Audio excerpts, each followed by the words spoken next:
We can start. Yeah, we can start only.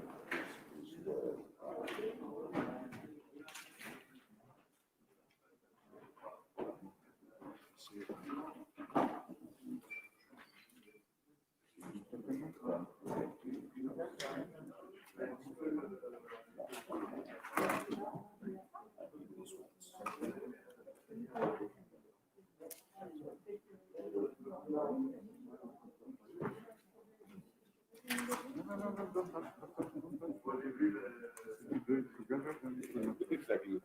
The way around.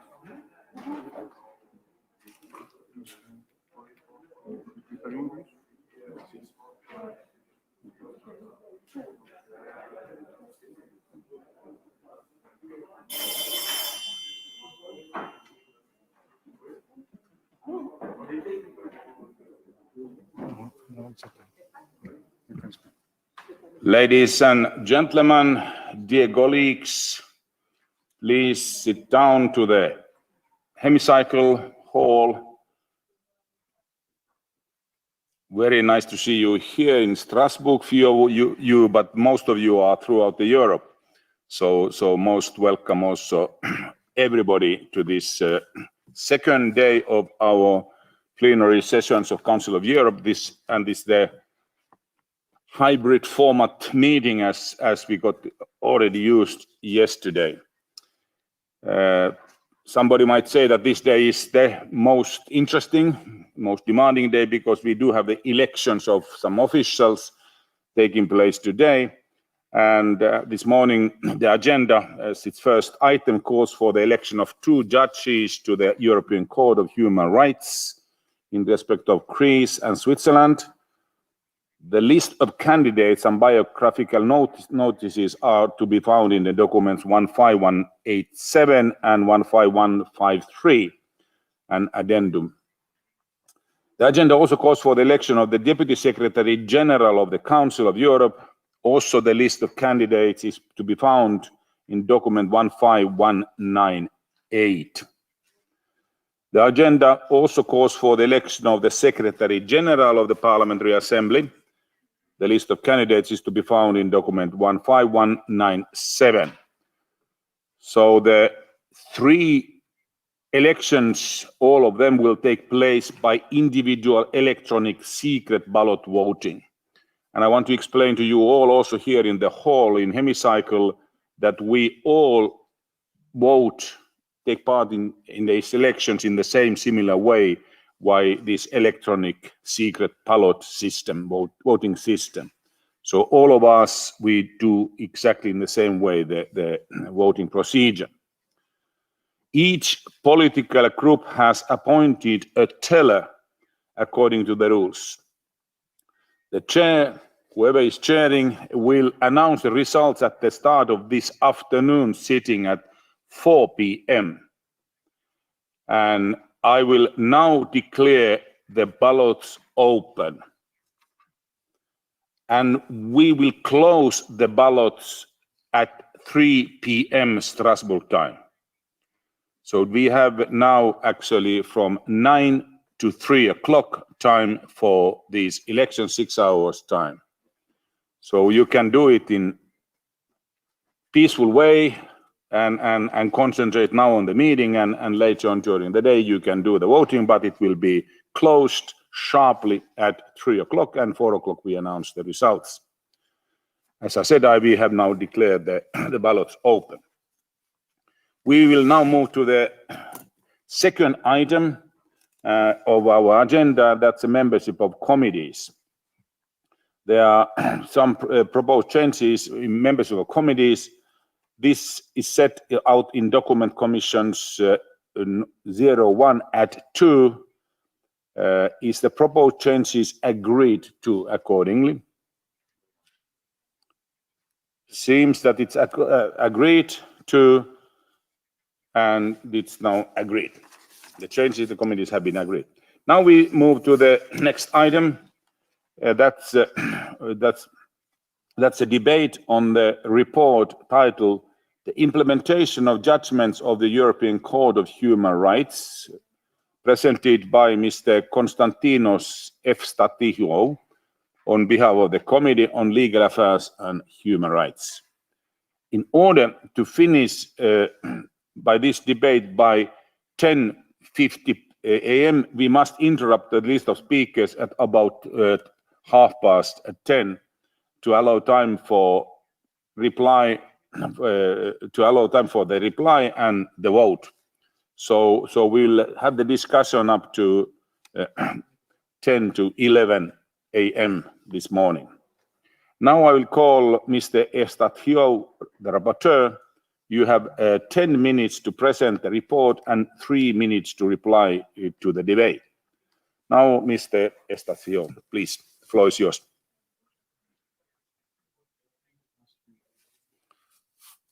Mr. Efstathiou, where are you?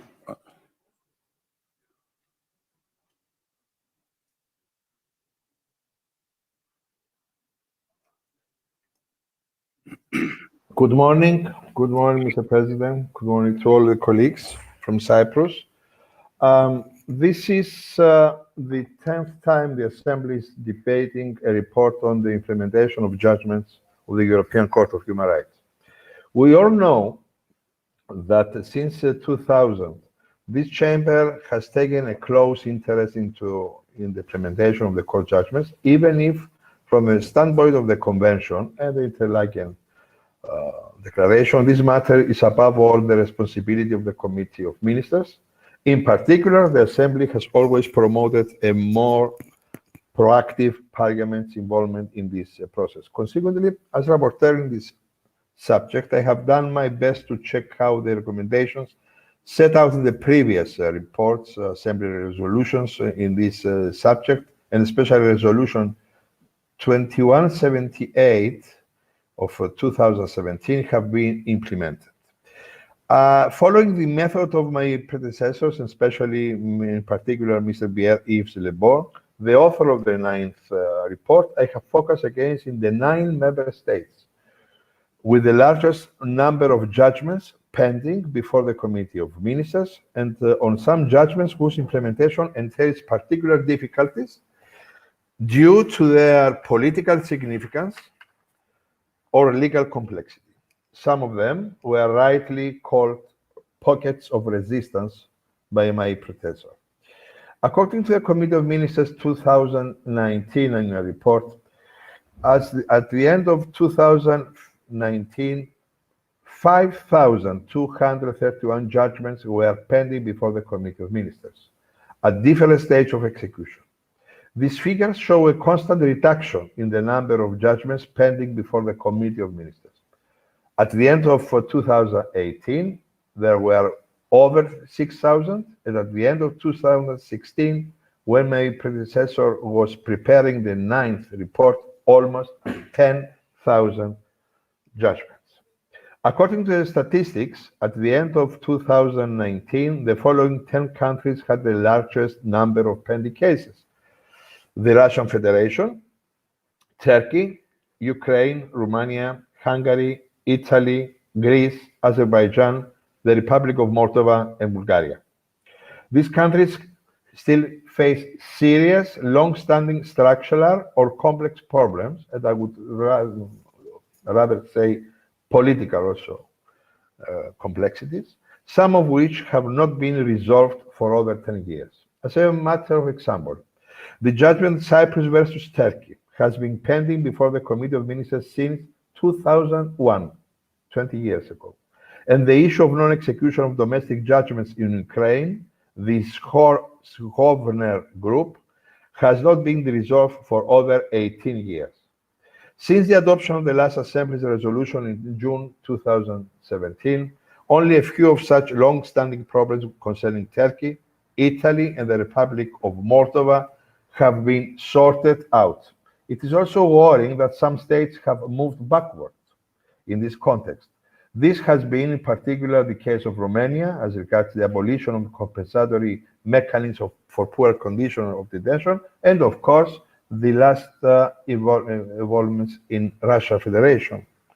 As regards judgments whose execution raises specific challenges, They have been analyzed in detail in my report. These are the interstate cases, Cyprus versus Turkey and Georgia versus Russian Federation, cases displaying interstate features such as the Al-Nasri and Abu Zubaydah, cases concerning the CIA secret detention program in Poland, Lithuania, and Romania, cases displaying unresolved conflicts of post-conflict situations, such as Katan versus Russia, judgment concerning the right to education to the Transnistria region, the judgments against Armenia and Azerbaijan concerning persons displaced in Nagorno-Karabakh, and the judgment Saidik and Finisi versus Bosnia and Herzegovina concerning the right to stand for election.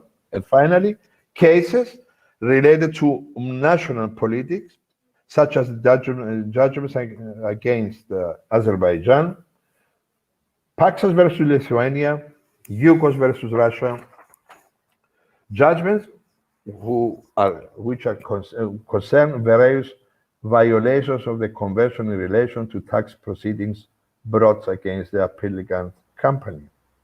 In the last 3 years, there were a few, if any, developments in the execution of such cases, which imply new challenges to the implementation of the court judgments. I'm particularly worried about the implementation of the judgment on just satisfaction in the case Yugos versus Russia. The Russian authorities' systematic resistance to the payment of just satisfaction awarded by the court has brought about changes at the constitutional level, which has made the implementation of this judgment even more difficult. The latest amendment of Article 79 of the Russian Constitution increases the possibility for the Russian Constitutional Court to declare international bodies' decisions non-executable. My addendum is dealing with that issue thoroughly. A strong resistance was also observed in Azerbaijan. The judgment Mamatov versus Azerbaijan, requiring the release of the applicant following his arbitrarily and politically motivated detention. Following for the first ever use of the infringement procedure under Article 46, paragraph 4 of the Convention, coupled with political pressure, the Azerbaijani authorities had reconsidered their previous position and released Igor Mamatov and quashed his conviction, as well as the conviction of human rights defender Rasul Jafarov. Last year marked the 70th anniversary of the signing of the European Convention on Human Rights. Parties have achieved a certain progress in incorporating the Convention into national law. That was also the demand of interlaken process, demanding that, stating that the principle of subsidiarity is the primordial duty of the states. However, many new and old challenges lie ahead. It is worrying that a considerable number of leading cases have still not been executed, which is due to deeply rooted problems such as problems of capacity of domestic actors, lack of resources, insufficient political will, and even clear disagreement with the judgment and persistent prejudice against certain groups of society. Therefore, the draft resolution includes a number of proposals concerning further improvements on the implementation of the court's judgment. States should continue to be engaged and proactive at all levels of power and should fully cooperate with the Committee of Ministers and other relevant bodies of the Council of Europe. They should provide on-time action plans, which are mentioned in interlaken declaration. Action reports and information on the payment of just satisfaction pay particular attention to cases raising structural problems and provide for effective remedies to address violations of the Convention at the national level. National stakeholders responsible for implementing the court's judgments should be provided sufficient resources. Parliaments have a special role in this respect, as many judgments concerning complex problems have not been implemented because of lack of legislative measures.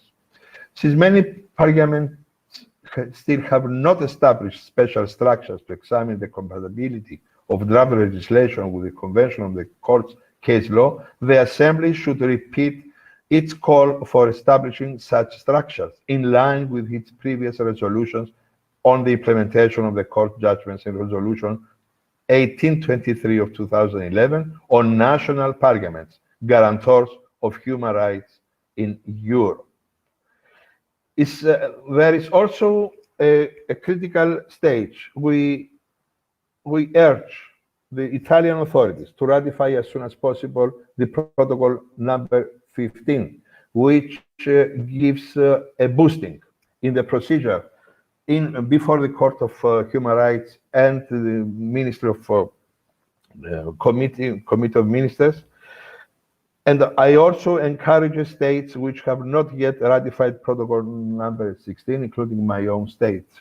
As regards my draft recommendation, it proposed to the Committee of Ministers to continue to use all available means to fulfill its task arising under Article 46 of the Convention. The example of Azerbaijan looks like a chance for everybody to have a new boosting in the whole process. Thank you very much. Thank you very much, Rapporteur Mr. Estacio, for your sharp and analytical statement. Thanks a lot indeed. Now we'll move for the debate, and we start as usual with the political groups. I remind that now the speaking time is 3 minutes. I try to be quite sharp on that one because the speakers list is quite heavy. So in order to allow everybody to speak, let's try to be on time in terms of the time within the time limits. We start with the ALDE group, Mr. Damien Cotier from Switzerland. The floor is yours. Merci, Monsieur le Président, chers et chers collègues. La Cour européenne des droits de l'homme est le garant ultime des libertés fondamentales de chaque habitant de notre continent. C'est un héritage très précieux dont nous devrons collectivement prendre soin. Au nom du groupe ALDE, je remercie l'auteur de ce 10e rapport sur le suivi des arrêts de la Cour. Si la responsabilité première de ce travail incombe au Comité des ministres, le fait que notre Assemblée suive ces questions de près reste utile, nécessaire et important. Nous devons nous féliciter du suivi de la conférence d'Interlaken tenue en 2010 sous présidence suisse du Comité des ministres et du processus subséquent qui vient de se clôturer après 10 ans. Il a permis d'améliorer notablement les choses en amont, au niveau des juridictions et législations nationales, au cœur du processus avec les réformes du fonctionnement de la Cour, qui a réussi à diminuer considérablement les affaires pendantes depuis 2011, mais aussi en aval avec une amélioration de la mise en œuvre des arrêts et là aussi une diminution substantielle du nombre d'arrêts pendants. Pourtant, tout est loin d'être parfait et le nombre d'arrêts en attente d'exécution reste important. Et cela, le rapporteur l'a souligné, parfois sans progrès depuis plus de 10 ans. La responsabilité est d'abord celle des États. La Cour le soulignait en novembre dernier en parlant de leur rôle crucial, et je cite, de leur rôle crucial en la matière. Des progrès seraient notamment importants s'agissant des affaires portant sur des questions structurelles, en particulier afin d'éviter la répétition de cas identiques ou similaires.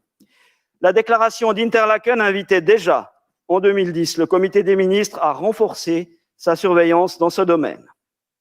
Quant à l'Assemblée, comme le remarquait le Comité directeur pour les droits de l'homme récemment, et là aussi, je le cite, elle apporte une contribution importante à l'exécution et dispose d'outils uniques puisqu'elle est en contact direct avec les parlements des États membres.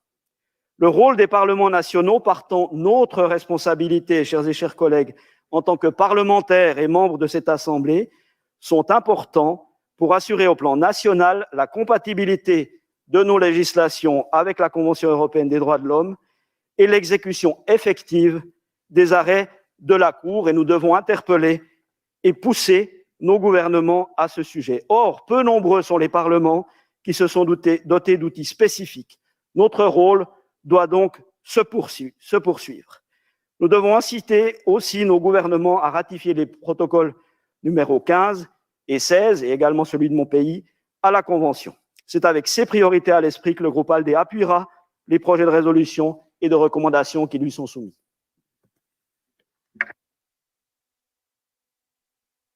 Thank you very much, Mr. Cotier. And next one is ECDA Group, Mr. John Howell from United Kingdom. Please, the floor is yours.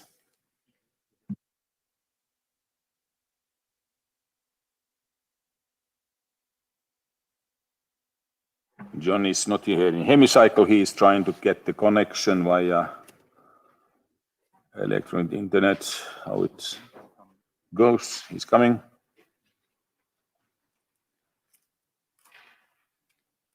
Thank you very much, Mr. President. There's been a lot of talk during the course of this week about what is a core part of the Council of Europe. And I think, however we look at it, the European Court of Human Rights and the subject of human rights is a core part of our business. And we cannot ignore that, and nor should we try to brush it under the carpet.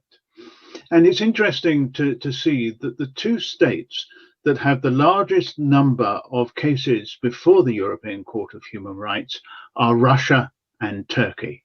Let's just remember that. They are Russia and Turkey. So many of the cases that are there are similar in nature. They come out of a similar activity.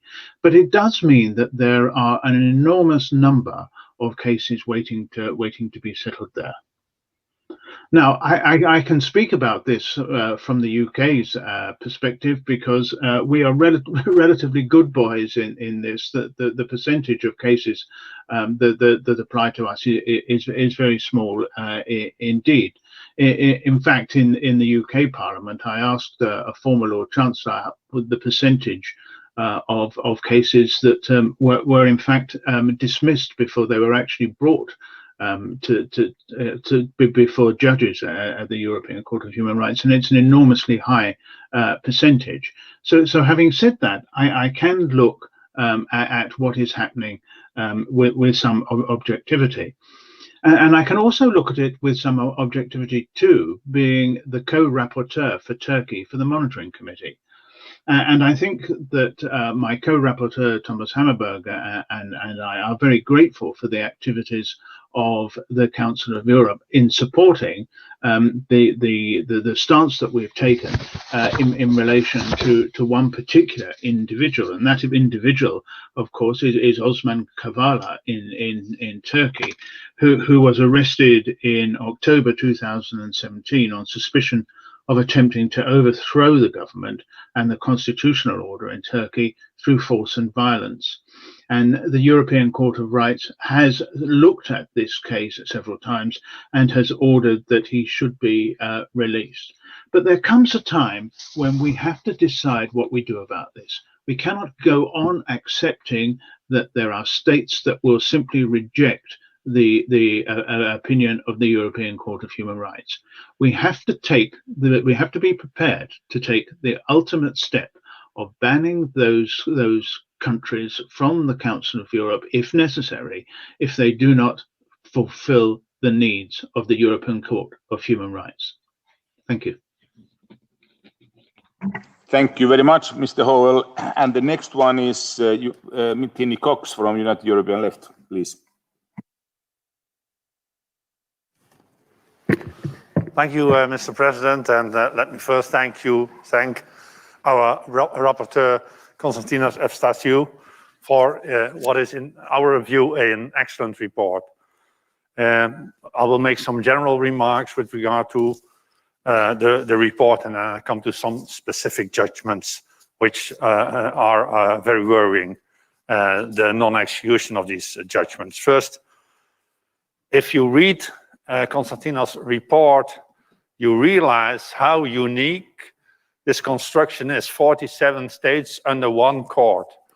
And the good news is that a lot of the judgments made by our court here in Strasbourg are indeed implemented in our national states.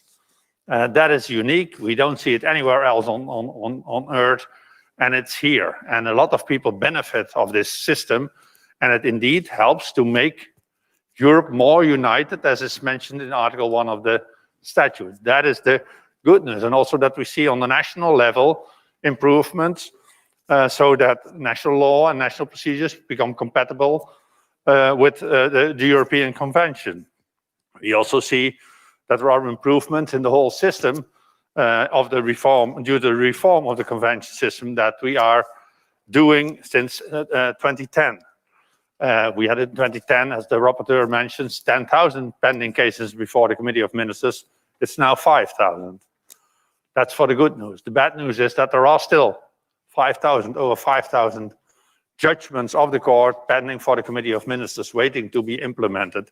That is, of course, a bloody shame to say it in that way, especially because many of these judgments deal with important cases dealing with human beings and dealing with structural problems in the national states. The longer this goes, the worse, the higher the decrease of the trust in the system. So that for the general remark. The report is important. It also makes you sad when you read it. Then to conclude, a remark with regard to the specific judgments and the non-implementation of Mr. Kavala and Mr. Demirtas.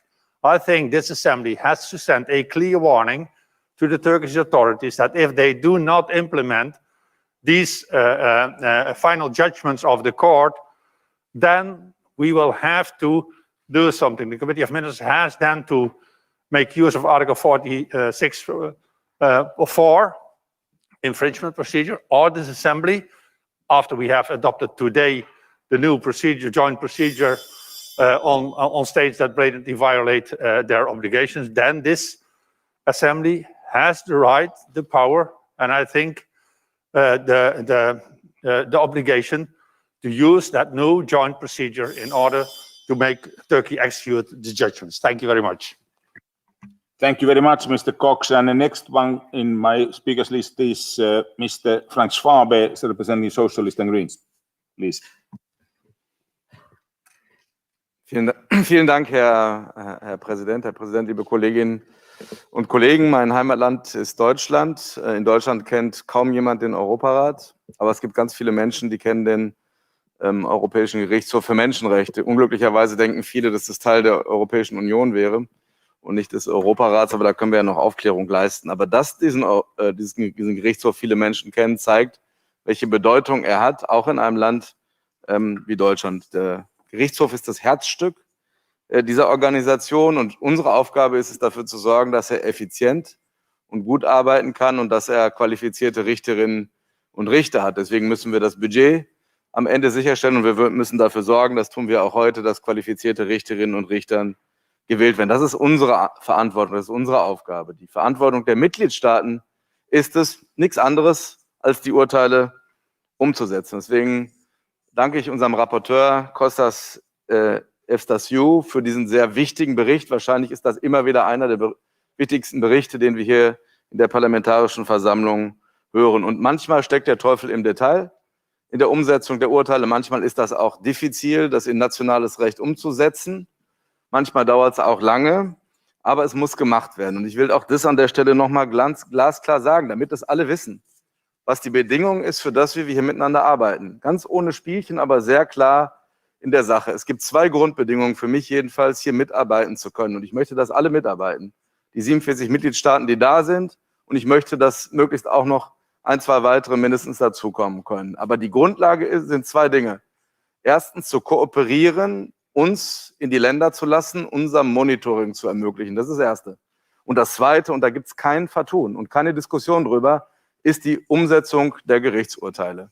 Und da haben wir in der Tat ein paar Länder, über die wir hier im Detail reden könnten und reden müssten. Zwei sind im besonderen Vordergrund, sowohl was die quantitative Form angeht, also die Zahl der Fälle, als auch die zu sagen schwierigen Fälle. Das ist Russland. Ganz aktuell diskutieren wir eben den Fall Nawalny, wo es ganz offensichtlich ein Gerichtsurteil gibt, wie immer die nationale Lage in Russland ist. Das kann man so oder so bewerten. Das Gerichtsurteil hier aus Straßburg ist verbindlich. Und wenn das nicht umgesetzt wird, haben wir ein großes Problem miteinander. Und das Zweite ist die Türkei. Und die Fälle sind angesprochen worden. Das ist Osman Kavala, es ist Selahattin Demirtas. Und da kann man sich, glaube ich, nicht vertun. Das Ministerkomitee, denke ich, ist willens, harte Maßnahmen zu ergreifen. die am Ende auch die härtesten Maßnahmen sein können, wenn die Gerichtsurteile nicht umgesetzt werden. Ab heute Nachmittag hoffentlich haben wir gemeinsam ein neues Verfahren, uns auch diesen Fragen widmen zu können. Deswegen bin ich zu jeder Kooperation und zu jedem Dialog bereit, aber die Gerichtsurteile müssen umgesetzt werden und gerade im Fall Kavala sind wir so weit, dass das Gericht festgestellt hat, die Urteile sind nicht umgesetzt worden und deswegen ist das jetzt ein sehr ernsthafter Moment, an dem wir sind und ich finde, das müssen wir deutlich machen und nochmal volle Unterstützung für den Berichterstatter. Danke für den sehr guten Bericht.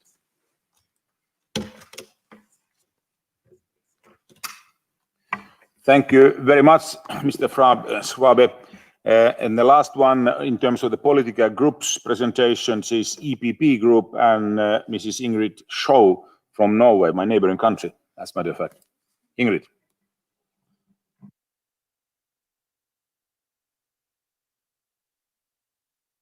Ingrid, please try to connect.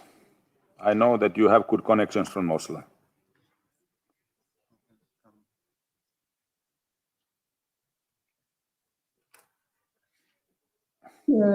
Chair Kimmo. The European Court of Human Rights is the Council of Europe's foremost and Europe's most important human rights body, and 820 million European citizens can have their case tried in the court if they believe that the Council of Europe member state has violated their rights under the European... You don't hear me? You hear me? Can hear you, but there's some echoes at the same time. Yeah, but I have the floor. Okay, I continue then. Please continue. Yeah, throughout this unique system, the court has guaranteed the rights and freedom of thousands of individuals for more than 70 years. And I'm pleased to read that there has been significant progress with regards to implementation of the judgment of the court. Yet it is disappointing to read that still some 5,000 judgments have not been implemented and is under the supervision of the Council of Ministers, some of them for more than 10 years. In this report, Mr. Efstasio points to the fact that many of these cases reveal structural problems and that the lack of implementation may be a result of the deeply rooted problems such as persistence produced against certain groups in society, inadequate management at national level, lack of necessary resources or political will, or even open disagreement with the court's judgment. These trends and the tendencies are important to work against. The EPP group would like to underscore the role of parliamentarians and point to what Mr. Efstasio writes in his report, that many parliaments still have not established special structures to examine the compatibility of draft legislation with the Convention, nor have they structures to systematically monitor the implementation of the court's judgment concerning their countries or regular parliamentary debates on this subject. We have heard time and again in this assembly that the fundamental values of the Council of Europe is under pressure and that we need to act. It is therefore important that we promote such structures and use our position and our powers to question our governments on their actions related to execution judgment, including the elaboration of action plans and examination of draft legislation. As member of this assembly, we have a special responsibility in promoting this kind of measures and in raising awareness of the standards of the Convention in our national parliaments. Thank you, Chair Kimmo. Thank you very much, Ingrid. It was nice that you were quite sharp, precisely sharp, all the political groups, and now we go to individual members of the assembly, and we start with Mr. Andre Vallini from France. Try to be similar way, sharp, 3 minutes, please.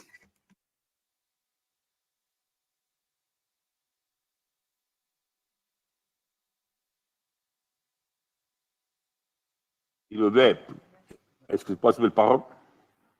André? Voilà. Monsieur le Président, mes chers collègues, la Cour européenne des droits de l'homme est certainement l'institution du Conseil de l'Europe la plus connue des citoyens, comme l'a dit le président Schwab à l'instant. Celle vers laquelle ils se tournent en dernier recours pour faire valoir leurs droits, celle qui assure le respect des valeurs inscrites dans la Convention européenne des droits de l'homme que nous avons tous en partage. Nous avons fêté les 70 ans de cette convention qui fut le premier texte d'après-Seconde Guerre mondiale à prévoir un processus décisionnel supranational. Je regrette que 7 ans après son adoption, le protocole numéro 15, qui renforce le principe de subsidiarité, n'ait pas été ratifié par l'ensemble des États parties. Je regrette que l'exécution des arrêts de la Cour demeure difficile dans certains États, et notamment en Russie, comme cela a été indiqué avant moi. En ratifiant la Convention européenne des droits de l'homme, la Russie s'est engagée à reconnaître la compétence de la Cour. Le fait de conférer à la conférence constitutionnelle russe la compétence de déclarer un arrêt de la Cour comme non exécutoire en soi apparaissait déjà contraire aux obligations de la Fédération de Russie à l'égard du Conseil de l'Europe. Mais les nouveaux projets d'amendement examinés par la Commission de Venise accroîtraient encore la possibilité pour la Cour constitutionnelle russe de déclarer les décisions des organes interétatiques non exécutoires pour des motifs qui vont bien au-delà des droits de l'homme et des principes fondamentaux de la Constitution russe. C'est inacceptable. Et je veux soutenir ici la position de notre excellent rapporteur qui a souligné que le choix de l'exécution ou non d'un arrêt rendu par la Cour européenne des droits de l'homme ne se pose pas plus pour la Russie que pour tout autre État membre. Le respect de la Convention, mes chers collègues, est notre bien commun. Il est donc essentiel que notre Assemblée, aujourd'hui, le rappelle avec force à l'attention de tous les États parties et notamment de la Russie. Je vous remercie. Thank you very much, Mr. Vallini.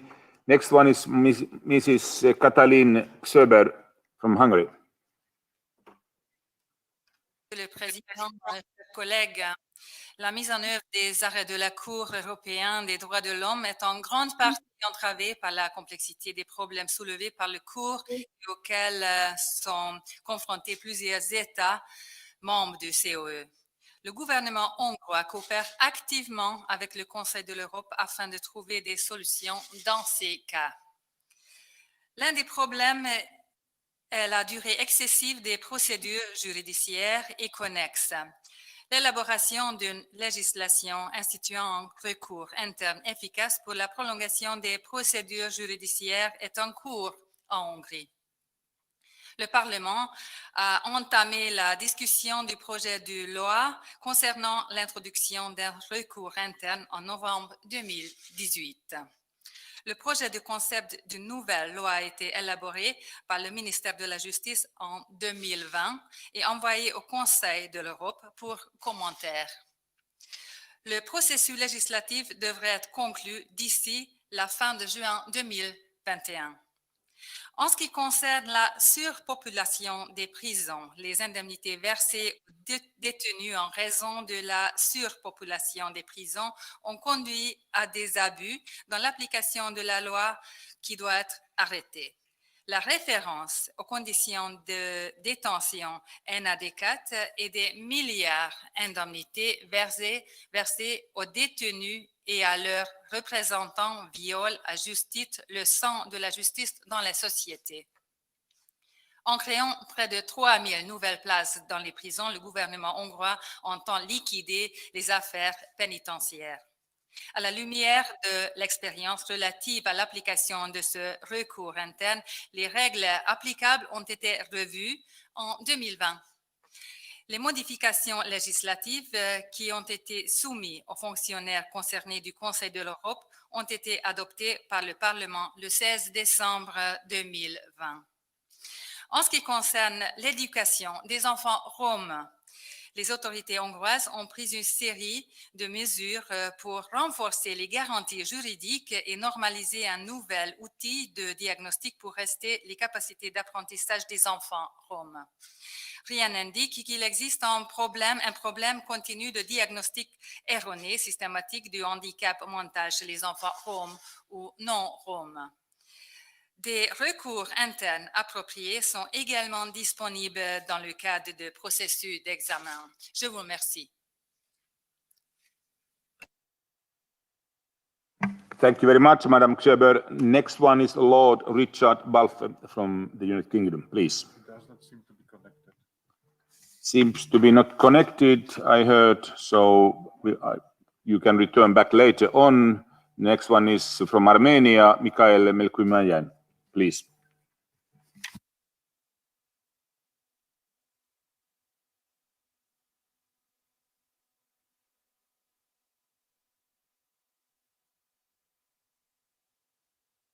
Once again, is Mr. Melkumayan on the line? Yes, please.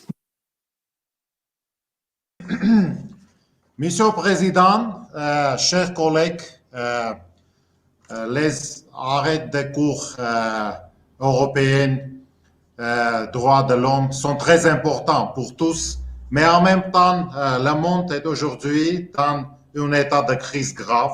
Cette crise est le résultat non seulement des conflits, d'une part, et la tradition et la préservation de l'État national d'autre part. Pour moi, une chose est évidente, si nous respectons pas nos valeurs nationales et familiales, si nous ne sommes pas à l'écoute de nos ancêtres, alors nous rejetons ce qui nous a donné naissance. Tout le monde sait bien que l'Open Society Foundation ou la soi-disant Fondation Soros est pratiquement engagée dans la mise en œuvre des idées de néolibéralisme et du globalisme à travers le monde depuis des années. Ces investissements de Soros de plusieurs dizaines de millions de dollars dans divers domaines de la vie publique de l'Arménie ont un impact décisif, profitant de l'aucune des autorités précédentes et de problèmes sociaux ainsi que du manque de justice. Ils se sont servis de mécontentement du peuple.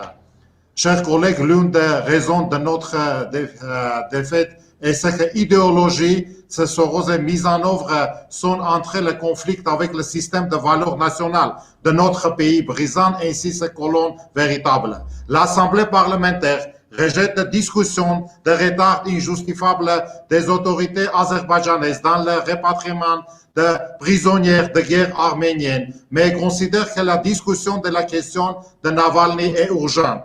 L'agression de 44 jours déclenchée par Azerbaïdjan et la Turquie 27 septembre 2020 est devenue un véritable génocide en Artsakh. Il y a un millier de victimes, plus de 10 000 blessés, de destin brisés. Malheureusement, les arrêts de la Cour européenne des droits de l'homme ne sont pas mis en œuvre par Azerbaïdjan. Et peu importe à quel point l'esprit national de nos jeunes soldats de miliciens expérimentés était élevé, le système de gouvernance antinationale et globaliste pendait comme une pierre l'ordre au pied de son héros. Les activités de l'Alexei Navalny en Fédération de Russie posent plus de problèmes. Le véritable objectif que pour ces Navalny sont bien connus en Russie, mais en chose en clair. En tant que chef de l'opposition, il n'est pas populaire. Aujourd'hui, l'Europe fait de l'histoire à propos de Navalny, mais elle ne remarque pas le génocide turco-azerbaïdjanais en Artsakh. Europe, j'ai une question directe à te poser. Une été tué en octobre-novembre 2020. Pourquoi on n'a pas attendu ta voix? La guerre a été arrêtée par la Russie. L'Europe était absente. Et si la Russie était ainsi loin que l'Europe, nous n'aurons pas cette partie sauvée à l'Artsakh et l'Arménie se trouverait dans une situation très difficile. La Russie, dont Navalny est une Russie sans identité nationale qui sera très très loin de ma patrie. On ne se peut pas aller contre son père et sa mère, Alexei Navalny. Europe, n'emballe par la crise globaliste à travers la Russie, ne décède pas de Navalny comme un instrument bon marché. Merci pour votre attention. Thank you very much. A little bit over time, but next one is now Mr. Alexander Mereshenko, Ukraine. I don't see him in the hemicycle. Is he there? Thank you, Mr. Please, пожалуйста. Thank you, Mr. Chairman. Dear colleagues, the key question regarding the implementation of judgments of the European Court of Human Rights is how to guarantee efficient implementation of the judgments, how to make them real in a sense of their influence upon behavior of human beings, people. To answer this crucial question, we need to understand that legal phenomena exist in the minds of human beings. The judgments, just like laws themselves, motivate certain conduct of people. From this perspective, we should treat the issue of the judgment's implementation not only from a purely formalistic perspective, but also from a, so to speak, psychological perspective. And from this perspective, we need to care about development of the culture of respect for human rights in general and the European Court of Human Rights judgments in particular. Talking about this culture, we can divide all the countries regarding their attitude towards human rights into two categories. First of all, those countries which in good faith are trying to implement human rights and judgments of the European Court of Human Rights, despite difficulties, political problems which they may encounter. And also there is another category of countries. These are those countries which cultivate the culture of distrust to the European Court of Human Rights, which constantly seek in pretexts to avoid implementation of the European Court of Human Rights judgments. The notable example of the last category of states is Russia, which has recently created an internal legal mechanism by means of the changes to its constitution with a view to pick and choose judgments of the European Court of Human Rights, with a view to ignore those judgments which Russian authorities, a Russian authoritarian regime doesn't like. A notable example is, of course, Yuka's case. Having such attitude from Russia to the European Court of Human Rights and its judgments, it would be extremely naive to believe that Russia will be implementing the judgments of the European Court of Human Rights in good faith. Russia's behavior in the international arena proves the idea that the country which violates human rights of its own people within this country will inevitably disregard international law and will be aggressive towards its neighbors. The problem here which we face is tremendous patience of pace which continues to tolerate serious violation of human rights by Russia, by Russian authorities. And the true way out from this impasse is to stop tolerating Russia's crimes against human rights. Thank you. Thank you, Alexander. The next one is Maria Makwerisvili from Georgia, please.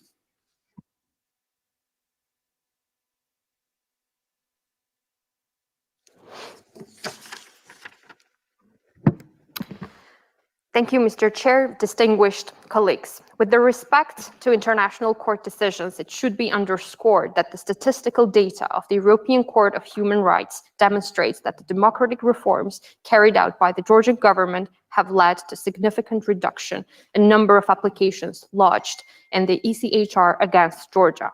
The overall number of applications have gone down 8 times since 2012, when the ruling party came to power. The statistical data clearly demonstrates that the quality of remedies for the citizens and the trust towards local institutions and judiciary has drastically improved at the national level, bringing Georgia even closer to the European standards.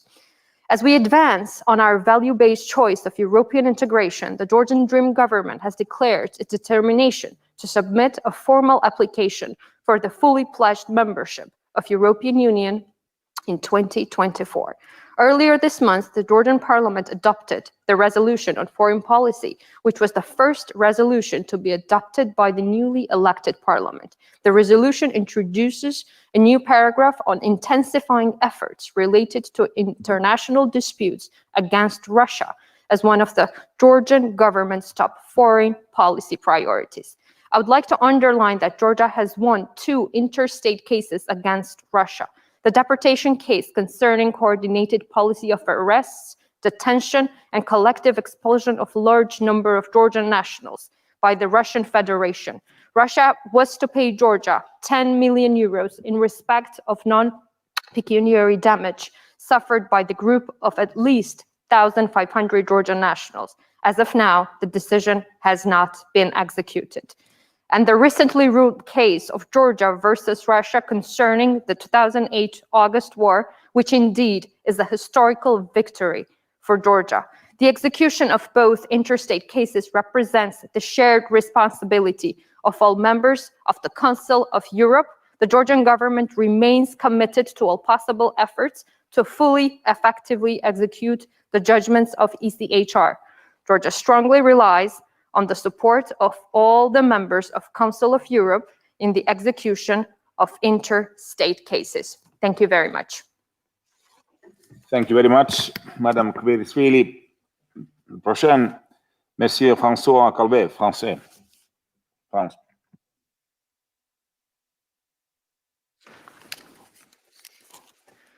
Monsieur le Président, mes chers collègues, je souhaite tout d'abord remercier notre rapporteur pour son travail très complet.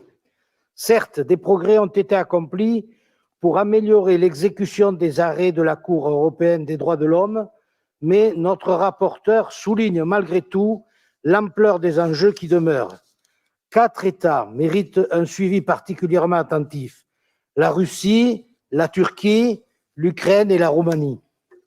Plus des 2/3 des requêtes pendantes devant la Cour concernent ces 4 États, qui sont également en tête du classement des États ayant le plus grand nombre d'arrêts pendants devant le comité des ministres. La Convention européenne de sauvegarde des droits de l'homme et des libertés fondamentales est notre bien commun. C'est le ciment de notre appartenance au Conseil de l'Europe. Les valeurs qu'elle porte sont notre trait d'union. Il est donc essentiel qu'elle ait un plein effet dans l'ensemble des États parties. Alors que nous nous apprêtons à élire ce matin 2 juges à la Cour européenne des droits de l'homme, au titre de la Grèce et de la Suisse, je veux souligner l'importance de la Cour de Strasbourg.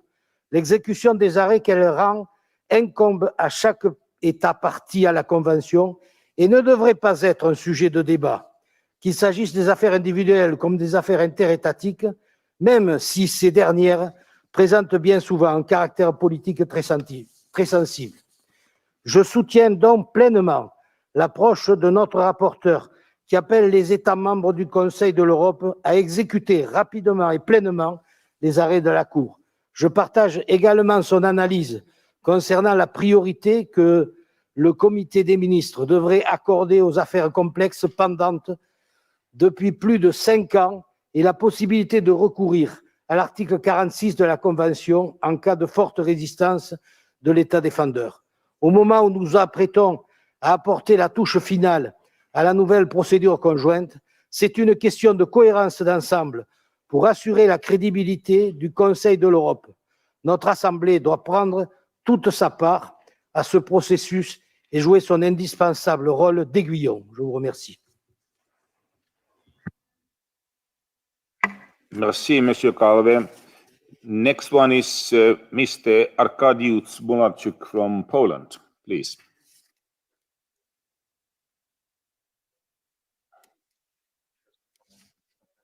Takes a bit time. Here he is, please. Recognition of and implementation by member states of the judgments of the European Court of Human Rights, the tribunal upholding the European Convention on Human Rights, it is the foundation on which the entire system of the Council of Europe is based. Despite this, in the case of some CO member states, we are still in cases the importance of the ACHR and disable the judgments of the tribunal. Moreover, some of the court's judgments relating to structural problems have not been implemented in more than 10 years. In this context, it is justified for the German presidency in the Committee of Ministers to give these matters new inputs in the CO forum and to intensify cooperation with those countries that have achieved the greatest success in reducing the number of judgments requiring enforcement in recent years. Poland has performed particularly well in this respect over the last 8 years.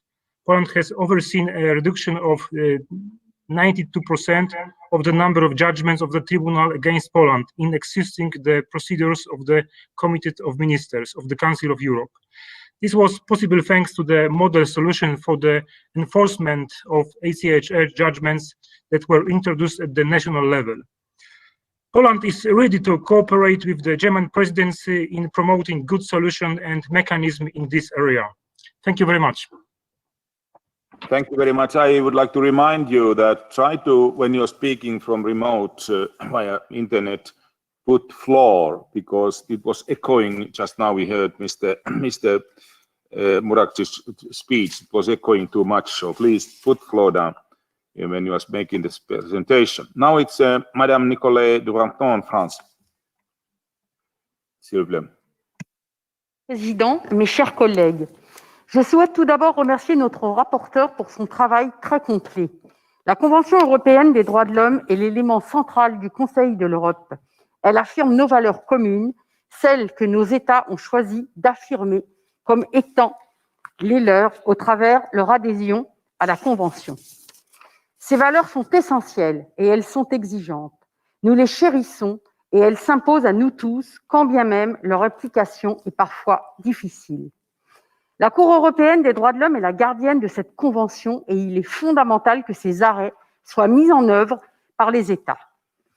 Il n'appartient pas aux États de faire le tri dans les arrêts en fonction de leur approche ou contraintes nationales. C'est la crédibilité de toute l'organisation qui est ici en jeu. Je veux donc apporter mon soutien à notre rapporteur qui appelle les États membres du Conseil de l'Europe à exécuter rapidement et pleinement les arrêts de la Cour.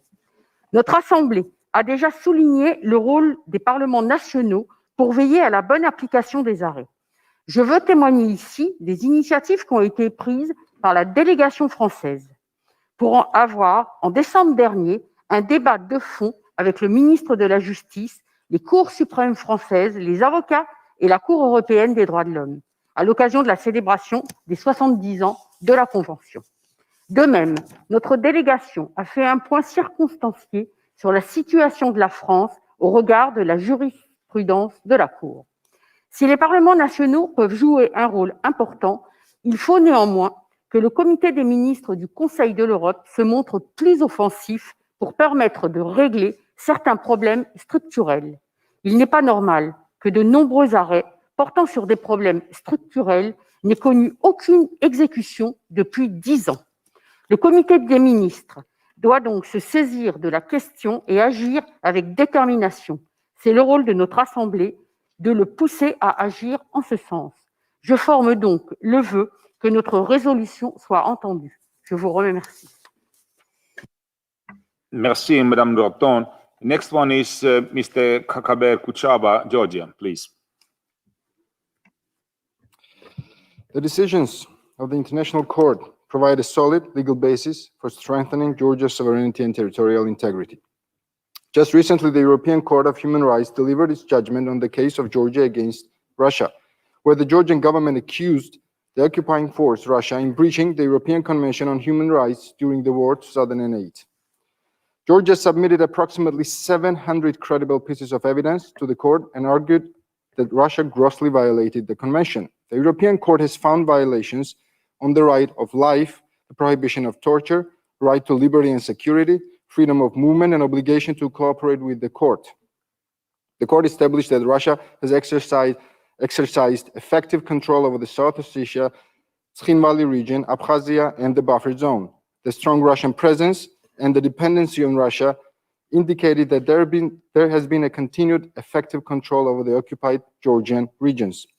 The court concluded that events followed the ceasefire agreement on August 2008 was fallen within Russia's jurisdiction. This decision is historic, according to which Russia violated a number of articles of the European Convention on the Human Rights. These violations prove that Russians carried out ethnic cleansing of Georgians during the August War. Georgia and its people were victims of Russia's aggression in 2008. Worth of note that the decisions coincided with the European Parliament's report on the common foreign and security policy, where members of the European Parliament expressed their concerns that Russia's military force still occupy large parts of Ukraine and Georgia, and that Russia continues to destabilize peace and security in the region. The successful resolution of interstate disputes lodged by Georgia is the most effective means of restoring the violated rights of Georgian citizens by the Russian Federation and serves the consolidation of European order based on human rights and international law. Tomorrow, Parliamentary Assembly of Council of Europe will challenge Russian delegation's credentials. Russian delegation members will say that they deserve to be part of this assembly, but can we be sure they respect this assembly, this institution, or any other European institutions? Comments made yesterday by the head of the Russian delegation with regard to the Georgian territories they occupy is the clear demonstration of their disrespectful attitude towards the rule-based international order. Thank you. Thank you very much, Mr. Kuchava. Next one is Peter Omtzigt from Netherlands. Are you connected? No. He is not connected. I put him to the end of the list, also similar way because of the connection problems. Next one is Mr. Paul Gavan from Ireland, please. Thank you, Chair. I want to begin by commending the rapporteur and offering my full support for this very important report. I want to, like so many colleagues, also highlight the case of Mr. Selahattin Demirtas and Mr. Kavala in Turkey. And I echo the calls of my group leader that if Turkey does not act on these cases, that we must take immediate further action. It's entirely unacceptable and an affront to the human rights principles of this organization. Chair, I also want to speak about my own country. There have been over 30 judgments issued by the European Court of Human Rights in which Ireland was a party, and Ireland has also taken actions to protect human rights, notably in 1978 against Britain for their authorities' interrogation techniques in the north of Ireland from 1971 to 1975. However, Ireland has also been slow to act on certain judgments, and in the short time available, I want to highlight one, the case of Miss Louise O'Keefe versus Ireland. As many of you will know, Ireland has had a particularly shameful history when it comes to the sexual abuse of children. Over 6 years ago, Miss Louise O'Keefe won her landmark case at the European Court of Human Rights, where it was found that the state failed to protect her from sexual abuse in junior school when she was 8 years old in the 1970s. In 2014, the European Court ruled that the state had violated Articles 3 and 13 of the European Convention on Human Rights, had failed to fulfill its obligation to protect Louise O'Keefe from inhuman and degrading treatment, and had failed to provide her with an effective remedy.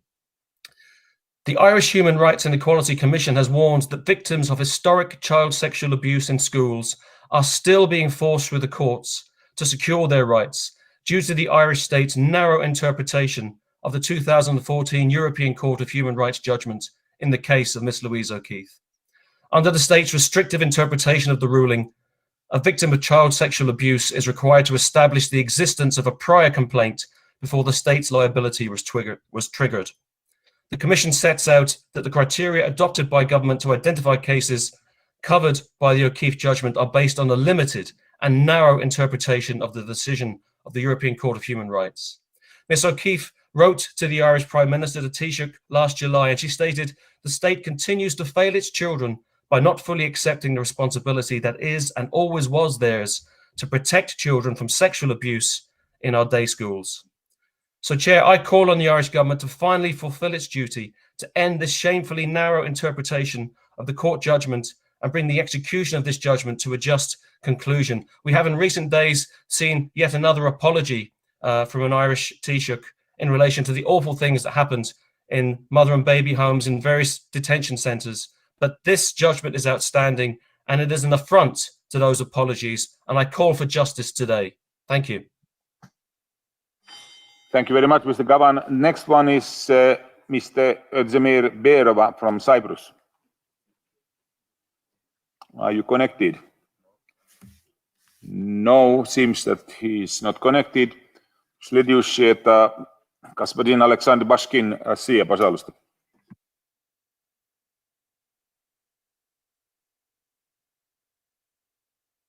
Уважаемые коллеги, я хочу свое выступление основать не на эмоциях, а на очевидных фактах. Например, из области статистики. За 10 лет число жалоб, поданных в суд на Россию, сократилось в 10 раз. В 3 раза, прошу прощения.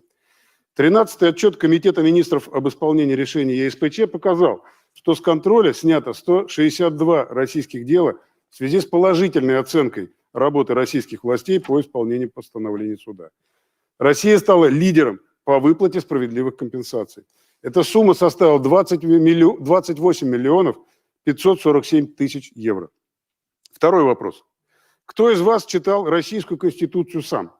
Тем, кто ее горячо критикует, не прочитав, сообщу, что международные обязательства России определены в статье 15 Конституции России. Дословно это звучит так.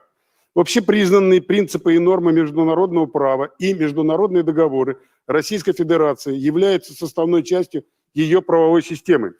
Если международным договором Российской Федерации установлены иные правила, чем предусмотрены законом, то применяются правила международного договора. Где здесь слова о приоритете российских законов над международными договорами? Статья 79 Конституции не признает новые трактовки заключенных ранее договоров в ином понимании, отличающимся от существовавшего при заключении договора. Где здесь слова о том, что международные договоры могут не выполняться? Третье. Заключение Венецианской комиссии о Российской Конституции. Пункт 67, дословно, по-английски. Whether and to what extent the proposed amendments will have adverse effects on honoring Russia's commitments under the EAC Charter depends on the manner in which the amendments will be applied. Где здесь слова о нарушении принципа Совета Европы? Известно ли вам, что за 6 лет существования этой, как вы говорите, новой нормы, Конституционный суд сказал слово «нет» только 2 раза по 2 делам из 1000 исполненных. Кстати, первое дело уже снято с контроля как исполненное, а по второму продолжается диалог. Я предлагаю обсуждать действительно реальные проблемы. Например, связанные с передачей международным судебным и арбитражным органам полномочий по рассмотрению споров на основании нератифицированных международных договоров. Отсутствие ратификации международного договора означает отсутствие согласия законодательного органа на передачу спора в сферу компетенции международного судебного или арбитражного органа. Такое делегирование относится к исключительной прерогативе парламента. Полагаю, что передача международному суду или арбитражу споров требует демократической легитимизации, возможно только путем ратификации соответствующего соглашения в установленном порядке. Спасибо, что вы меня выслушали.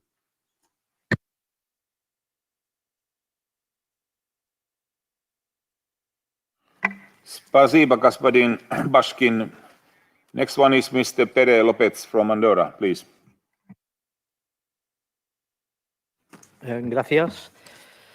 Quiero destacar, como han hecho otros muchos colegas que me han precedido, el prestigio, la reputación y la valoración positiva con la que cuenta el Tribunal Europeo de los Derechos Humanos. Y por este motivo, la necesidad desde todos los Estados de contribuir para que una institución tan importante, tan esencial, cuente con los recursos humanos y económicos que sean necesarios. Quiero también reconocer y dar soporte al trabajo del reporter, el colega Konstantinos Evstatiou, y su preocupación por que las sentencias del Tribunal Europeo de Derechos Humanos sean ejecutadas y efectivas, especialmente en algunos Estados miembros que ya han sido citados. Y finalmente quiero referirme a un aspecto concreto muy recurrente en las sentencias del Tribunal Europeo de Derechos Humanos. Y me refiero a la excesiva duración de los procesos judiciales. Un aspecto que tiene un impacto directo y muy negativo sobre la protección de los derechos humanos y personales. Empezando por el del derecho fundamental que todos tenemos a poder ser juzgados en unos plazos de tiempo que sean razonables. Muchas gracias.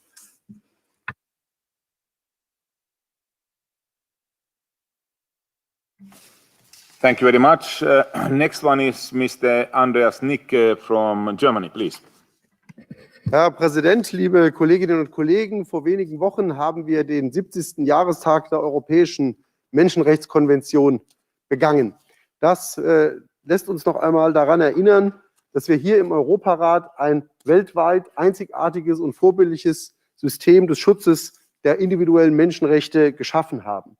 Ein System, in dem sich Staaten freiwillig, aber verbindlich der Rechtsprechung eines unabhängigen internationalen Gerichtshofs unterwerfen, nämlich des Europäischen Gerichtshofs für Menschenrechte. Deshalb will ich noch einmal betonen, dass die Einhaltung und Umsetzung der Urteile dieses Gerichtshofs keine Optionalität ist, sondern eine eingegangene Verpflichtung als Mitglied des Europarates.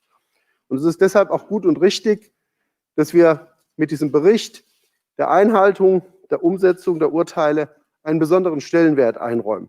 Der deutsche Vorsitz im Ministerkomitee hat nicht umsonst die Frage der Einhaltung und Umsetzung von Urteilen auch zu einem der Schwerpunktthemen seines Vorsitzes gemacht. Ich will bewusst die Brücke schlagen, die Verbindung herstellen zu 2 anderen Debatten, die wir gestern Abend und heute Abend führen werden. Wir haben gestern Abend uns mit dem Update des Monitoring-Verfahrens befasst. So wie wir durch die Rechtsprechung des Gerichtshofs die individuellen Menschenrechte schützen, so schützen wir mit dem Monitoringverfahren den institutionellen Rahmen, in dem sich dieser individuelle Schutz auch in den Mitgliedstaaten vollziehen muss. Und dort, der Berichterstatter hat zu Recht darauf hingewiesen, dass die Frage der Einhaltung der Urteile nicht nur eine quantitative, sondern auch eine qualitative Bewertung erfahren muss. Und dass dort, wo der Kernbereich von individuellen Menschenrechten, von Rechtsstaatlichkeit und von pluralistischer Demokratie angetastet und in Frage gestellt ist, es wirklich auch an den Kernbereich dessen geht, wozu wir uns hier im Europarat verpflichtet haben. Und das gilt für alle Mitgliedstaaten, ob groß, ob klein, ob Gründungsmitglied oder de facto Gründungsmitglied oder ob erst nach 1990 dazugestoßen.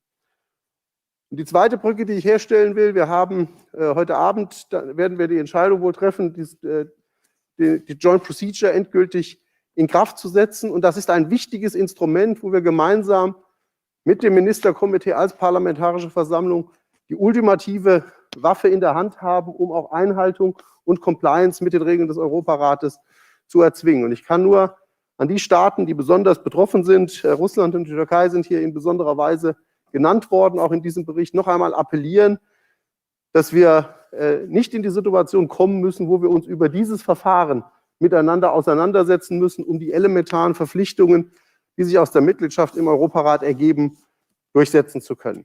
Das hoffe ich, dass das auch mit das Ergebnis der Debatten in dieser Woche ist. Und wir werden an dieser Stelle dranbleiben. Vielen Dank.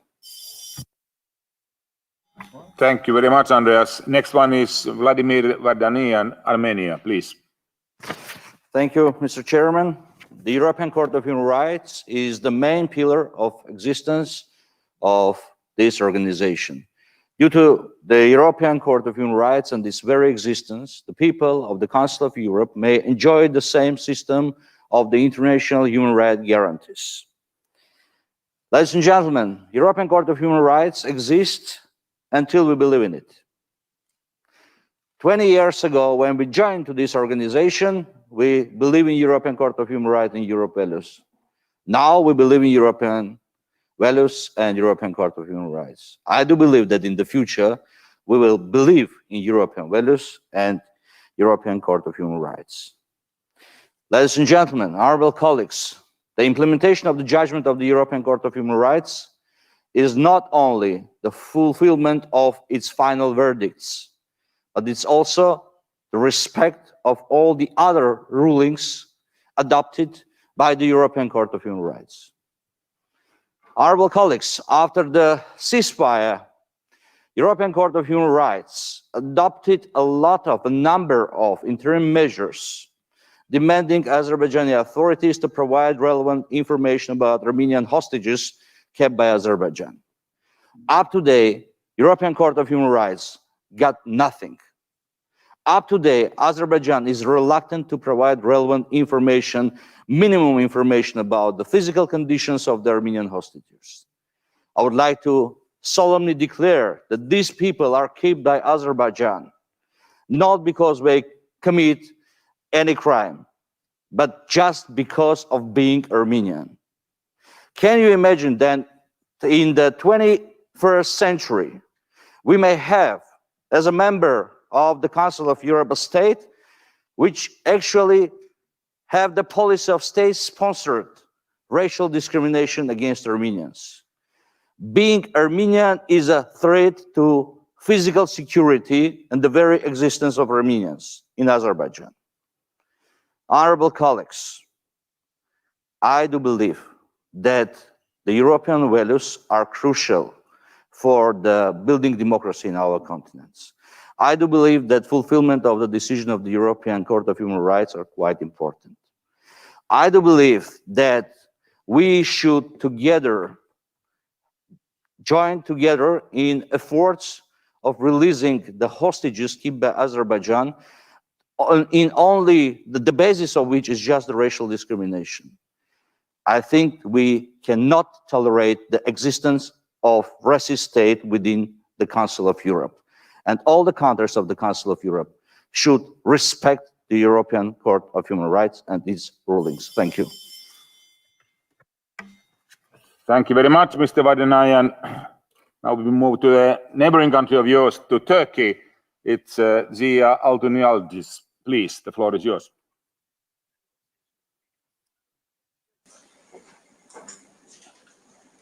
Connected.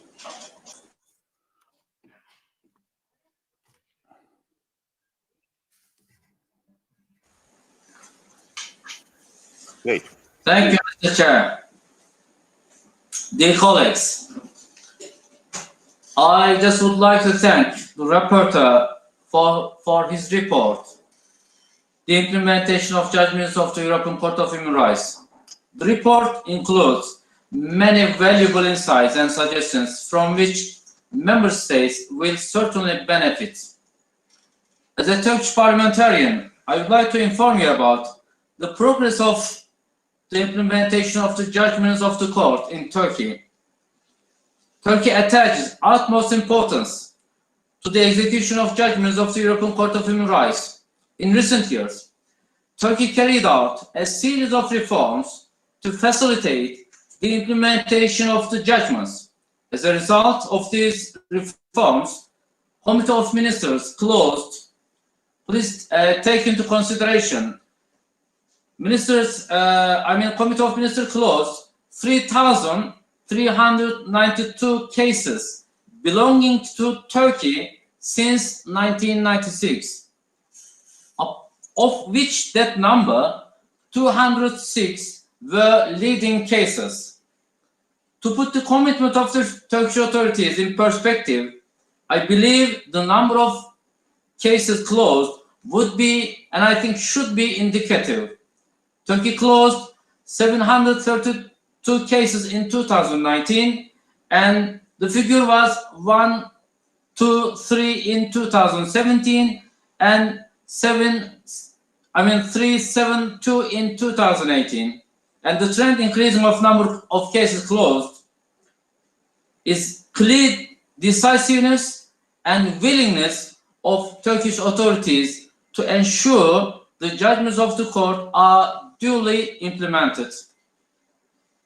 The number of pending cases before the Committee of Ministers has also been significantly decreasing in recent years. As a result of the reform made in recent years in Turkey, the number of cases before the committee decreased from 1,593 in 2016 to 1,287 by the end of 2018, and end of 2019, the total number was 689, almost half of the figure in previous years. Please take into consideration.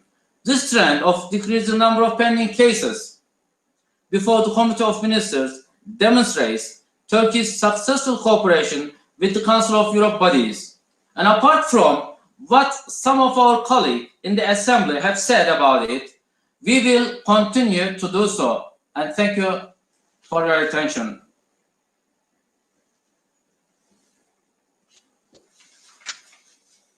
Thank you very much, Mr. Aldonialtsis. Next one is Mrs. Lesia Vasilenko from the Ukraine. Thank you, colleagues, and I will take a few minutes to explain how the Convention and the European Court of Human Rights are the basic instruments for guarding the European peoples against violators, who are often their own respective states. We have to look at the statistics to identify the countries who are most culpable of grave breaches of human rights. Year in, year out, the Russian Federation has led this list with the greatest number of cases admitted to and decided by the European Court of Human Rights against it. But does this mean that the judgments are being executed? No, on the contrary. Last year, the Russian Federation adopted amendments to its constitution, denouncing the obligation to execute court judgments. This is a dangerous precedent and an even more dangerous message this member state has sent to the rest of Europe. The message is that it is okay to violate, it is okay to ignore agreements, and it is okay to disregard principles. What is more frightening, colleagues, is the lack of reaction of this assembly, which sends all the people across the Council of Europe countries another message. Violators are free to violate. Accountability is optional. The result is obvious: further violations by the violator, one to be exact. And the examples are plenty and put in the open for everyone to observe. We are today observing the case of Navalny versus Russia, a ruling that is being ignored and that has led to many arrests and detentions across one country, to beatings and to unlawful arrest of peaceful protesters who do not agree with a corrupt, undemocratic regime. My concern is that also, in the same way that Russia ignores the court decisions with regard to its own citizens, it will disregard any decision of the European Court of Human Rights with regard to interstate disputes whenever it contradicts Russia's own interests. And there has been examples of that, plenty of that. Russia has been condemned of violations of human rights in Transnistria and Georgia, but nothing has been done. And so I wonder, what will be the fate of the prospective decision of the European Court of Human Rights in the case of Ukraine versus Russia, a case where tremendous human rights violations have been committed by Russia in the illegally annexed Ukrainian territory of Crimea? Shall this decision too remain unanswered and remain as empty words written on hundreds of pieces of paper? We, as members of this assembly, have a duty before the peoples of Europe to ensure that due mechanisms, sanctions mechanisms, are implemented against perpetrators, and that the perpetrators and violators are brought to accountability. Thank you. Thank you very much, Mrs. Lasia Vasulenko. The next one is Senanur Çelik from Turkey, please.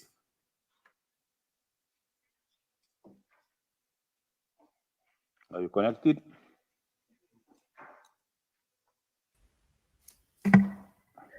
Dear President. Yes, please. Dear President, dear colleagues, I would like to thank the rapporteur for emphasizing the importance of and recommending means to facilitate execution of the judgments of the court. The report calls for providing sufficient resources to relevant national stakeholders and instituting parliamentary structures to monitor compliance with the European Convention on Human Rights. I believe such steps will contribute to the timely implementation of the judgments. In the framework of this report, I would like to draw your attention to the outstanding issues regarding the implementation of judgments of the court in Greece. Unfortunately, the Turkish Muslim minority in Western Thrace has been denied their identity, religious and educational rights for decades despite bilateral and international treaties. Greece was sentenced by the European Court of Human Rights 3 times in 2007 and 2008 for denying the existence of the Turkish minority and banning their NGOs for using Turkish in their names. These actions of Greece were qualified as discriminatory and in contradiction with the freedom of association by the court. However, the Greek authorities systematically has been refraining from the implementation of the court decisions for over a decade. The Committee of Ministers urged the Greek authorities several times on this issue. The rightfully elected muftis in Komotini and Zanti are also not recognized since the 1990s. This is a blatant violation of the Athens Treaty of 1913, which is still valid, as well as a serious breach of religious freedoms. There exist 5 rulings of the European Court of Human Rights against Greece for the cases taken to the court by the elected muftis about the breach of Article 9 of the Convention. Despite these rulings, the elected muftis of Zanti and Komotini still remain under legal pressure. They are constantly interrogated or sued on grounds that they usurped the office. I believe the report will be a timely reminder for all member states to uphold their international obligations stemming from the Convention. It's without doubt that as members of PACE, we should encourage our respective governments to exert efforts towards ensuring the implementation of the court's judgments. Thank you. Thank you very much. And next one is Mr. Sergei Vlasenko, Ukraine, please. Thank you, Chairman. First of all, I would like to thank the rapporteur for his brilliant job. And for me, as for Ukrainian, it's a pity to see that my country is on the top of the list after Russian Federation and Turkey, talking about the amount of appeals to the European Court of Human Rights. And as a Ukrainian, I understand that that is a result of a lack of reforms in judiciary in my country. But we are trying to improve the situation. First of all, I would like to say that at the beginning of this year, the government of my country just created a special governmental commission on the implementation of the decisions of the European Court of Human Rights. This commission is dealing with the individual and common measures directly mentioned in the decision of the European Court of Human Rights against Ukraine. And as a result of work of that committee, the Ukrainian parliament adopted the law on the right of the individual to change patronymics, and that was mentioned by the Secretary General yesterday in this hemicycle, and that is a direct fulfillment of the case Garnaga versus Ukraine. We also have the draft law in the parliament, which will be passed as soon as possible, dealing with the resolving of the long-lasting issue of the life imprisonment in Ukraine, and that will be the fulfillment of the case Petukhov versus Ukraine. But I would like to say a few words about the implementation of another decision, which was issued by the European Court of Human Rights on the 14th of January this year. That's the case Ukraine versus Russia. And in this decision, the European Court of Human Rights stated that the Russian authority occupied Crimea not after the so-called referendum, but just before this period of time, in the night from 25th to 26th of February 2014. And that's not my political position. That's a position of the European Court of Human Rights, the highest judiciary institution of our organization. And I have the question how that decision of the ECHR will be implemented. The same way as Russia implemented the decision in Yuka's case, just rejecting that decision by the decision of their constitutional court. Will they do the same? Will they do the same way with the decision in the case of Ukraine versus Russia? I have the rhetoric question to this assembly. Will we as assembly implement that decision of the European Court of Human Rights? Will we do that? And my answer, my personal answer, yes, we must do that. We must do that in the respect of rule of law, in the respect of international law, in the respect of democracy, and in the respect of the human rights. Thank you. Thank you very much. And Mr. Emanuel Stingeris from Lithuania, please. And I am afraid that this might be the last speaker because, as we said originally, we must around 10:30 finish the debate because time is not for us just now. So, Mr. Emanuel Stingeris, floor is yours. Yes, sir. Thank you so much, and thank you for smoothly chairing our meeting. From our side, I would like to strike after Vlasenko statement that we concentrated in the Human Rights Committee on questions to Venice Commission about during all last year about Russian Federation being under international law and under influence of Human Rights Court implementation of decisions. And the amendments to Russian Constitution make us extremely worried, and we warn Russian Federation, asking Venice Commission to give clarification who have upper hand, or international law or Russian law. This shift that in some cases internal Russian law can overturn the decision of Human Rights Court is extremely worrying. And that we should have for our consideration, having Venice Commission explanation for this point requested by Human Rights Committee. So from my point of view, the biggest change in Russian Constitution related to Human Rights Court decisions in the territory of human rights, especially in the case of Navalny and the case of 2017 Human Rights Court decision,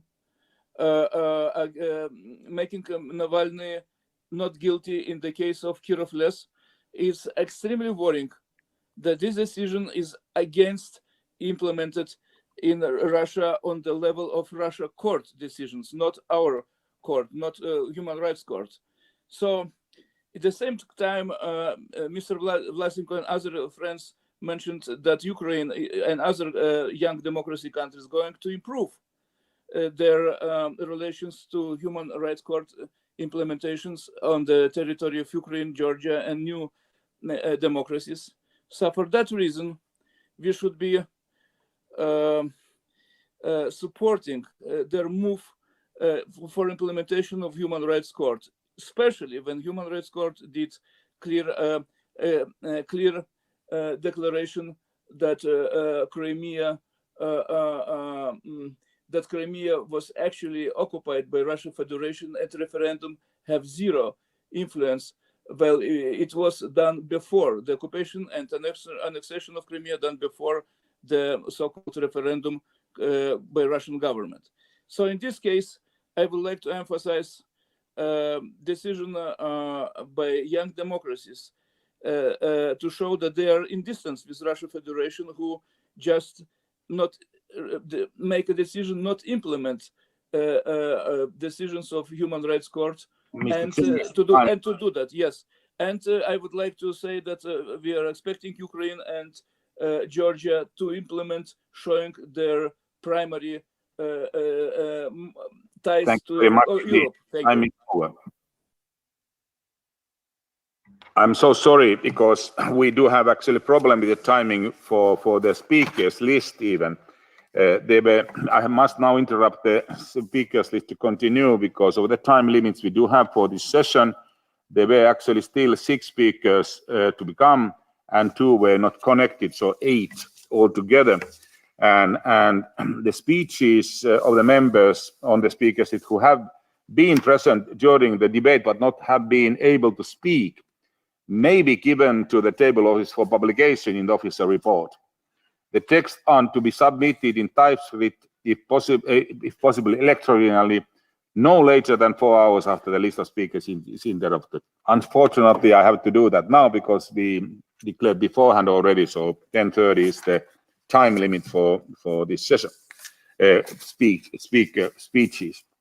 Now the rapporteur, Ms. Tefta, do you wish to reply? 3 minutes for you.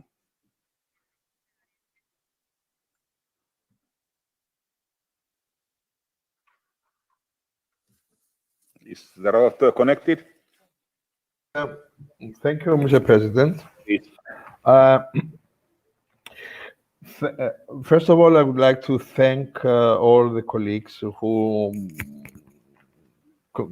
gave their consent and congratulate the excellent work, mostly made by the team of the people working in Strasbourg, whose assistance was exceptional to me, and for which I thank them all. I fully agree that the crucial obligation is the execution of an effective execution of the judgments, as rightly said by Mr. Gautier. The prominent speaker on behalf of the ECDA group had rightly raised that the core part of the very foundation of the Council of Europe is the respect and the implementation of the judgments. Otherwise, the rule of court, I would add, stays an empty word. I also fully agree that there is a need to take drastic measures. 70 years after the institution have founded, it's time to change our attitude towards the violators of the rule of law principles. Thank you very much for the excellent remarks from Mr. Coxtini and for his remark on the excessive number of non-implemented judgments. I think that the emblematic personage of Mr. Demirtas and Caval merits the drastic intervention of our institution. If Mamatov case gave the possibility of implicating Article 46, paragraph 4, what about Mr. Demirtas and Mr. Caval? This is something which we have to take into consideration. Thank you very much for the excellent remark of Mr. Schwabe, that the court is the jewel of the crown of our institution, and we also agree about the Demirtas case. The whole, I think that what we can say, according to the excellent reports and the excellent comments of our colleagues, is that the margin of appreciation given to the states cannot and does not mean that there is a choice whether or not to execute the judgment of the European Court of Human Rights. This is my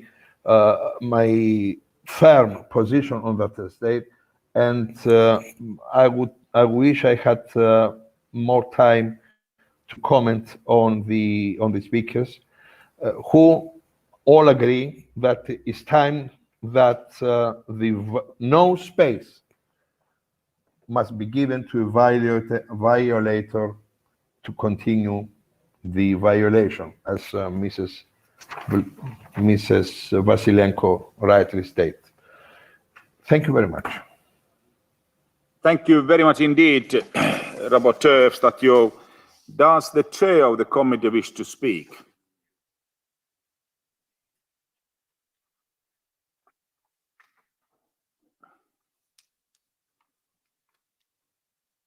Yes,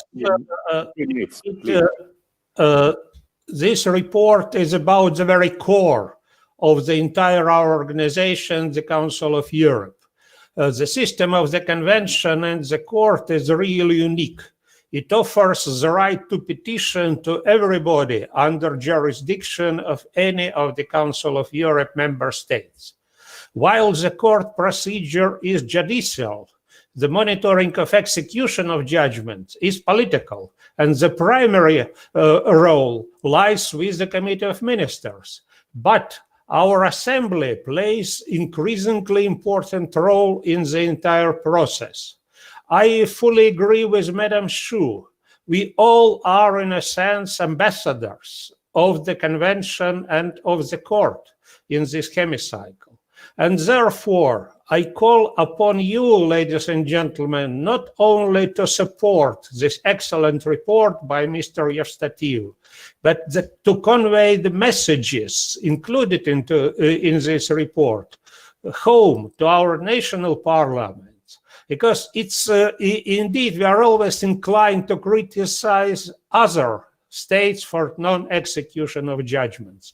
But I believe our first responsibility is to ensure that our own states, which we in a sense represent here in this assembly, implement judges quite diligently. So I congratulate Mr. Evstatiu, and please support the report. Thank you, Mr. President. Thank you very much indeed. Now the debate as the whole is closed. We are now starting to consider the amendments of the document for the draft resolution and draft recommendation. As you are aware, the Committee on Legal Affairs and Human Rights has presented a draft resolution to which 7 amendments have been tabled, and a draft recommendation to which no amendments have been tabled. We will consider the draft resolution first. The amendments will be taken in the order in which they appear in the compendium. I remind you that the speeches on amendments are limited only to 1 minute. It's only 1 minute now, the speaking time. And we start with the amendment number 1, and I will call Mr. Vlasenko to support the amendment number 1. You have the 1 minute, please. Thank you, Chairman. That's an absolutely technical amendment just to improve the legal wording of the resolution. Thank you. Does anyone to speak against the amendment? I don't see no one. Please.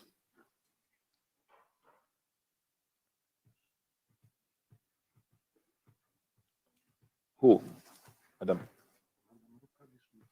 Du kan speak so.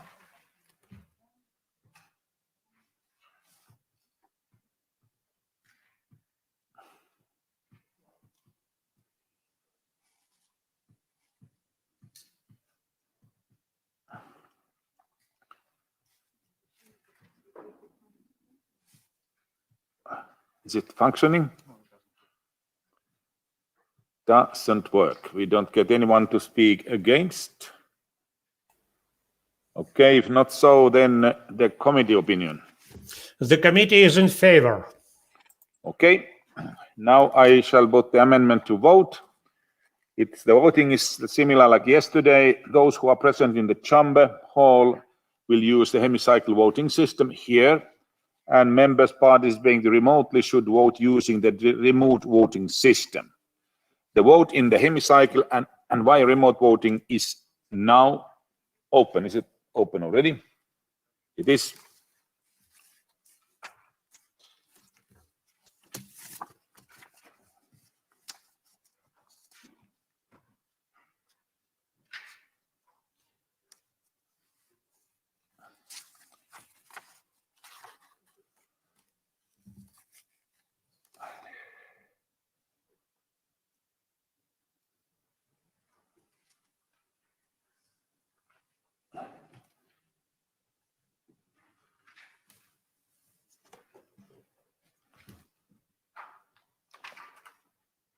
Still a few votes are not voted yet. The vote is now closed. I call for the results. It is approved. It's approved. No. Oh, sorry. We technical problems. I see only one element of the voting, part of the voting.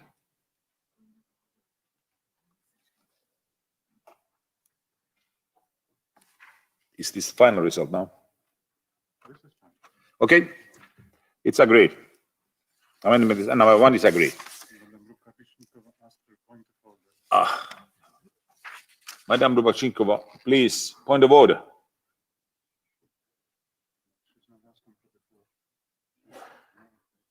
Somebody's asking point of order, but not technically connected. Shall we move? Yes, we will move.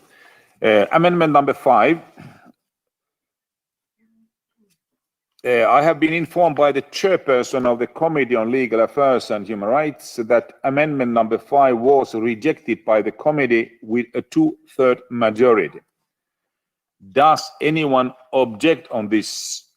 If so, please ask for the floor by raising your hand, and who are here in chamber or via the remote system. We need 10 people to opposing this rejection. There is no, not very. 1, 2, and how it remote system.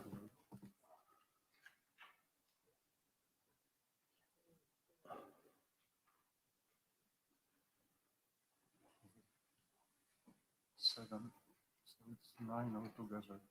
9 altogether, 10 are needed, so there is no objection adequately enough. I declare that amendment 5 is rejected. Then we move to the next amendment, number 3, if I calculate it correctly. Yes, amendment number 3. I call Mr. Vlasenko to support amendment number 3. You have 1 minute.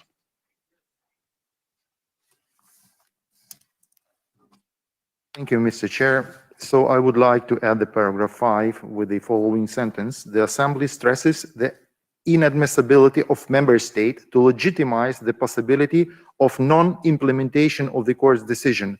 So the amendment just emphasizes that non-member state can legitimize the possibility of non-implementation of any of the court decision of the European Court of Human Rights. Thank you. Is there anybody against? Rukavishenkova, please.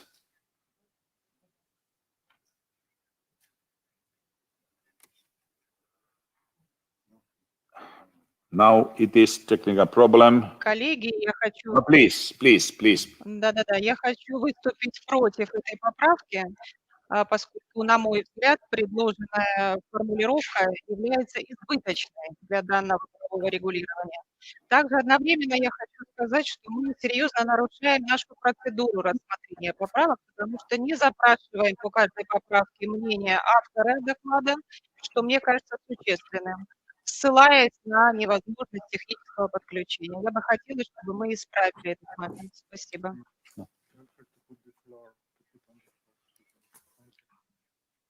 No, but I didn't get the point. What is she saying? Yeah, okay, it's okay, that's fine.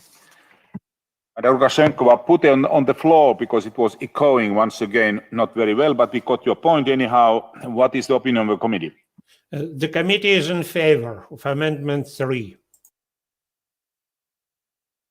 Put the amendment on the vote, and the procedure the same like in previous ones.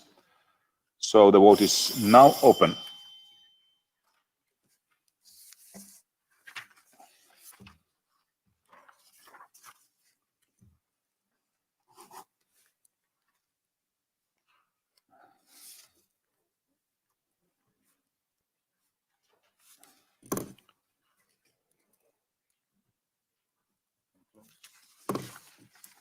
I'm closing the vote now.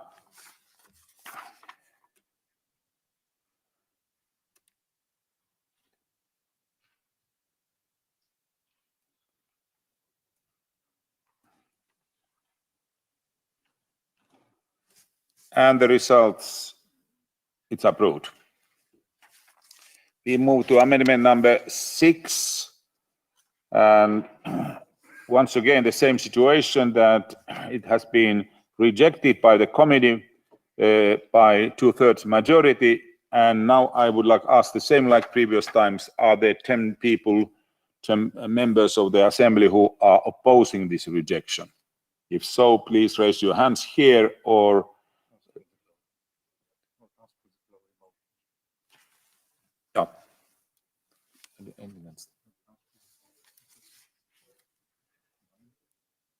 and the floor here on 2, 3. So that's 10, and there is one more. Okay.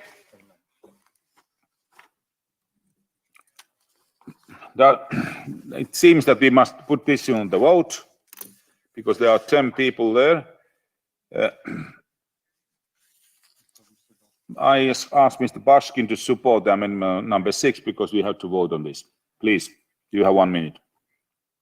Уважаемый председатель, уважаемые коллеги, так же, как и в поправке номер 5, логика этой поправки в том, что мы дублируем текст, и подобное предложение об действиях, направленных на использование, на принятие законодательных и административных мер, направленных на исполнение постановления ЕСПЧ, имеется уже в пункте 8.5. Кроме того, конституционное правотворчество не является предметом компетенции парламентской ассамблеи. Большое спасибо.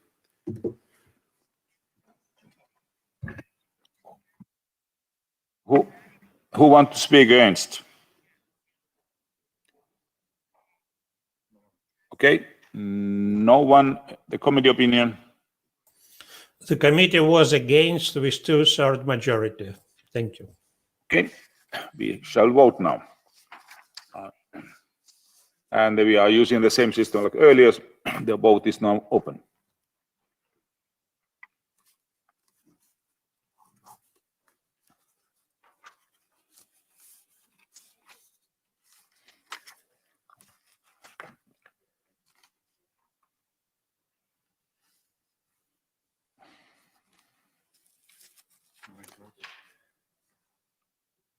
We are Closing the vote now.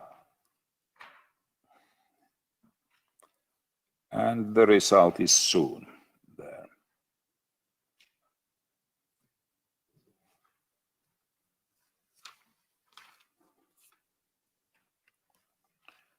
It is rejected. Then we move to the amendment number 4, and I call Mr. Estafio to support the amendment number 4. You have 1 minute. Rapporteur.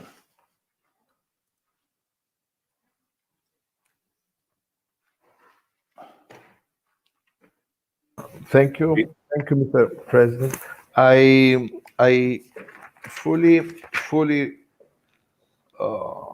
I'm in favor of the amendment because the Venice recommendation is crystal clear, and there is no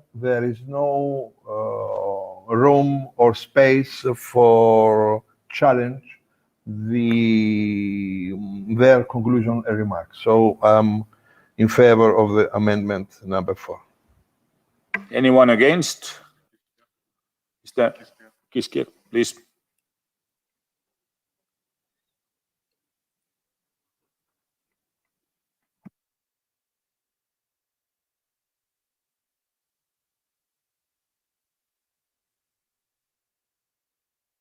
These are the problems of connections and this type of hybrid. Okay, Mr. Kiskier, please.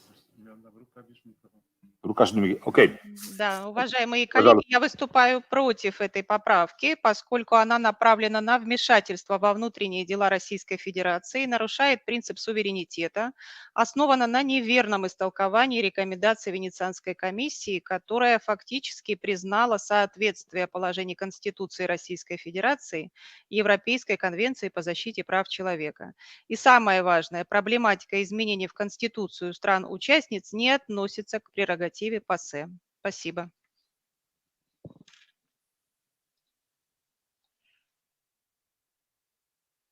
Thank you. And the committee opinion, please. The committee is in favor. We should put now the issue on the vote, the amendment on the vote, and the vote is now open.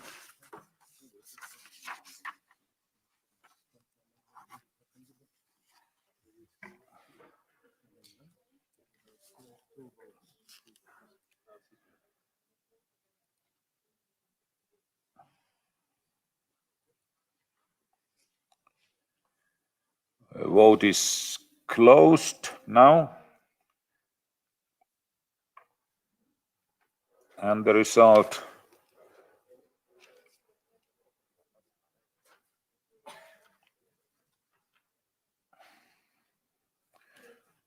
is it's approved. And now we go to amendment number 7, if I correctly calculated. And also, once again, this has been rejected by the committee by 2/3 majority. And does anyone object? If so, please, now you indicate once again. We need 10 people to object. 1 at least in the hemicycle. How with others? A little bit of time, obviously, on the list there. 7, 9, still 9, 1 is lacking. Do we have voting or not? 1, 2, 3 is there, and 7 there. So we have to vote.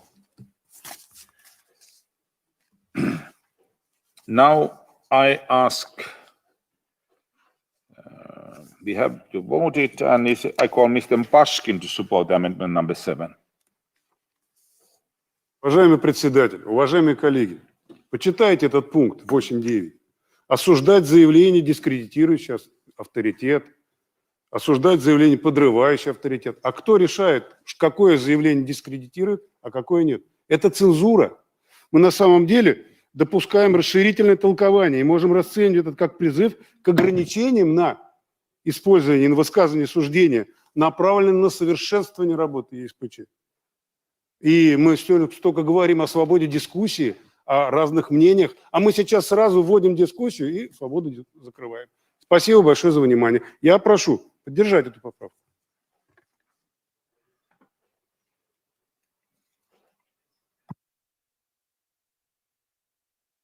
Sorry.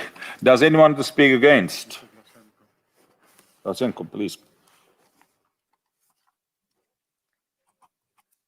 Thank you, Chair. I would like to speak against because this paragraph, it's not about the discussion, it's about the attacks on the European Court of Human Rights, on the government agents working for the implementation of the court's decision, and NGO working in the promotion and protection of the human rights. So that's not about the discussion, that's about the attacks. Thank you. Thanks, and the committee opinion, please. The committee was against with 2/3 majority. Okay, I shall put the issue on the vote, and the vote is now open.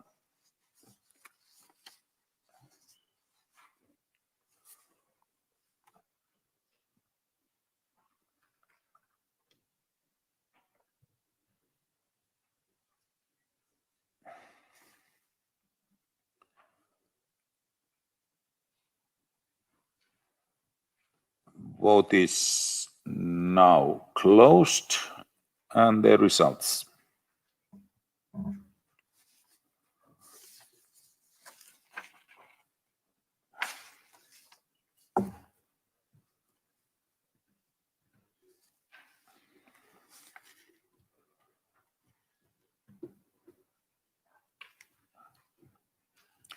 Amendment number 7 is rejected. We move to amendment number 2. Once again, the same situation that the committee was rejecting this amendment by 2/3 majority. And now once again, does anyone object? And we need once again the same 10 positions. 1, at least in hemicycle. 2, 3. 1, 2, 3, 4 in hemicycle. 5, 6 seems to be so. It's enough. We have to vote on this issue, and I call Mr. Vlasenko to support amendment number 2, please. Thank you, Chairman. In this amendment, I would just to include a new paragraph to the resolution as follows. The implementation of the court's decision should be a priority for a state. The Assembly calls on state parties to legally facilitate the admissibility and enforcement of all ECHR decisions. So that's the amendment we are talking about.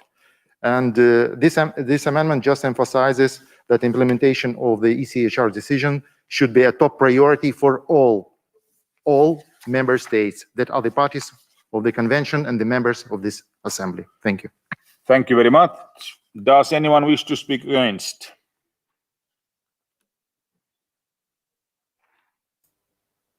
No one, I don't see, and I don't hear. Okay, committee opinion, please. Committee was against with 2/3 majority. And now we put the amendment number 2 to vote. The vote is open.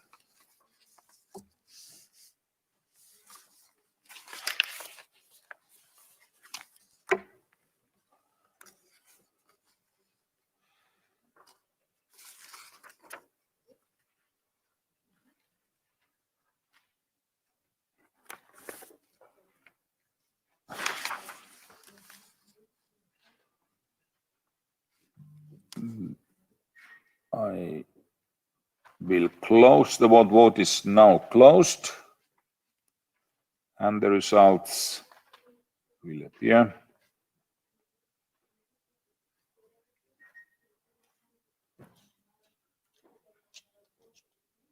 Amendment number 2 is rejected. Thanks a lot. We have now done the amendments, and now we go to the draft resolution itself. And we have to vote the draft resolution 2. We'll use the same voting pattern we have already used to do. And now, I remind you, now we are voting about the whole draft resolution, and the vote is now open for the draft resolution.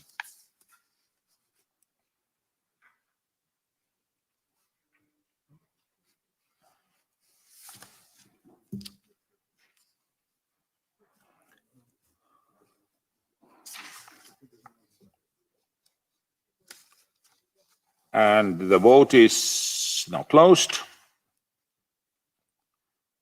And the results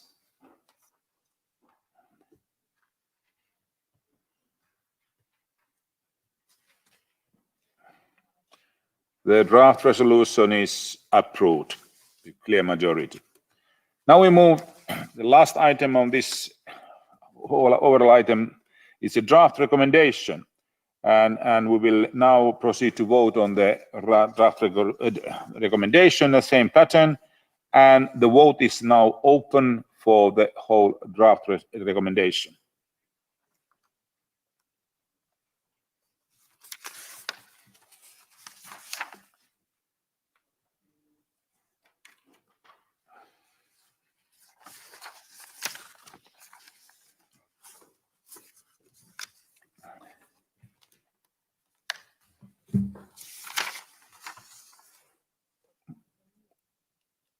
And the vote is closed.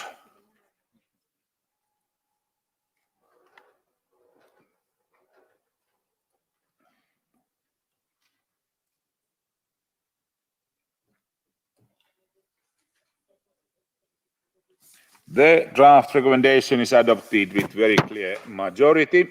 And now this overall item is over. And we will move the next item. But before we move the next item of the program as a whole, I must remind you that the votes are in progress to elect 2 judges to the European Court of Human Rights and the Deputy Secretary General of the Council of Europe and the Secretary General of the Parliamentary Assembly. I remind you that the poll will be closed at 3 p.m. Those who have not yet voted may still do so by using the electronic voting system. And I remind you, all of this hall also, hemicycle, you vote in the same pattern, same way like those who are voting in remote way. So via electronic voting system, the overall voting takes place. Thank you very much. We will move the next item, and I think the chair will be changed. Is it so? Thanks for this morning. We had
Sorry, voice, I thought that Timo was still there. Good day, everyone. I do apologize for keeping you waiting for a couple of seconds, but as you might imagine, it is quite busy these days, so sorry for that. Our next item of business this afternoon is a debate on the report titled Judges in Poland and the Republic of Moldova Must Remain Independent. This is the document 15204, presented by Mr. Andrea Orlando on behalf of the Committee on Legal Affairs and Human Rights. This will be followed by a statement by Madam Sabine Leuthauser-Scharrenberger, former Federal Minister of Justice of Germany. In order to finish by 1 p.m., we must, unfortunately, interrupt the list of speakers at about 12:10 to allow time for the reply and the vote. There's more than 20 amendments, if I get it right. So without any due delay, I call Mr. Orlando, rapporteur. I recall that you have 10 minutes to present the report. If you can do with less, we would welcome that. And 3 minutes to reply to the debate. Mr. Orlando, you have the floor. Grazie Presidente. E in seguito alla proposta di risoluzione se i giudici dovevano restare indipendenti in Polonia e nella Repubblica della Moldova, ho avuto mandato per redigere questo rapporto e per esaminare la situazione del potere giudiziario nei due paesi. Il rapporto è stato preparato con l'audizione di esperti e di autorità. Purtroppo per le difficili condizioni che stiamo attraversando non ho potuto recarmi a Varsavia il 1° dicembre scorso, dove ero stato invitato. Abbiamo però organizzato una videoconferenza alla quale hanno partecipato i rappresentanti del Consiglio nazionale della magistratura, del Tribunale Costituzionale, della Cancelleria del Presidente della Repubblica, del Ministro degli Affari Esteri, alla presenza del Vice Ministro della Giustizia, titolare dell'azione disciplinare sui giudici, e della Presidente della Corte Suprema. Il mio primo testo di relazione era già pronto nel marzo del 2020, ma la sua adozione non fu possibile a causa della pandemia. Così il testo di oggi, che è stato adottato dalla Commissione nel dicembre scorso, del mio rapporto, cerca di tenere in considerazione le ultime evoluzioni politiche e giuridiche dei due paesi.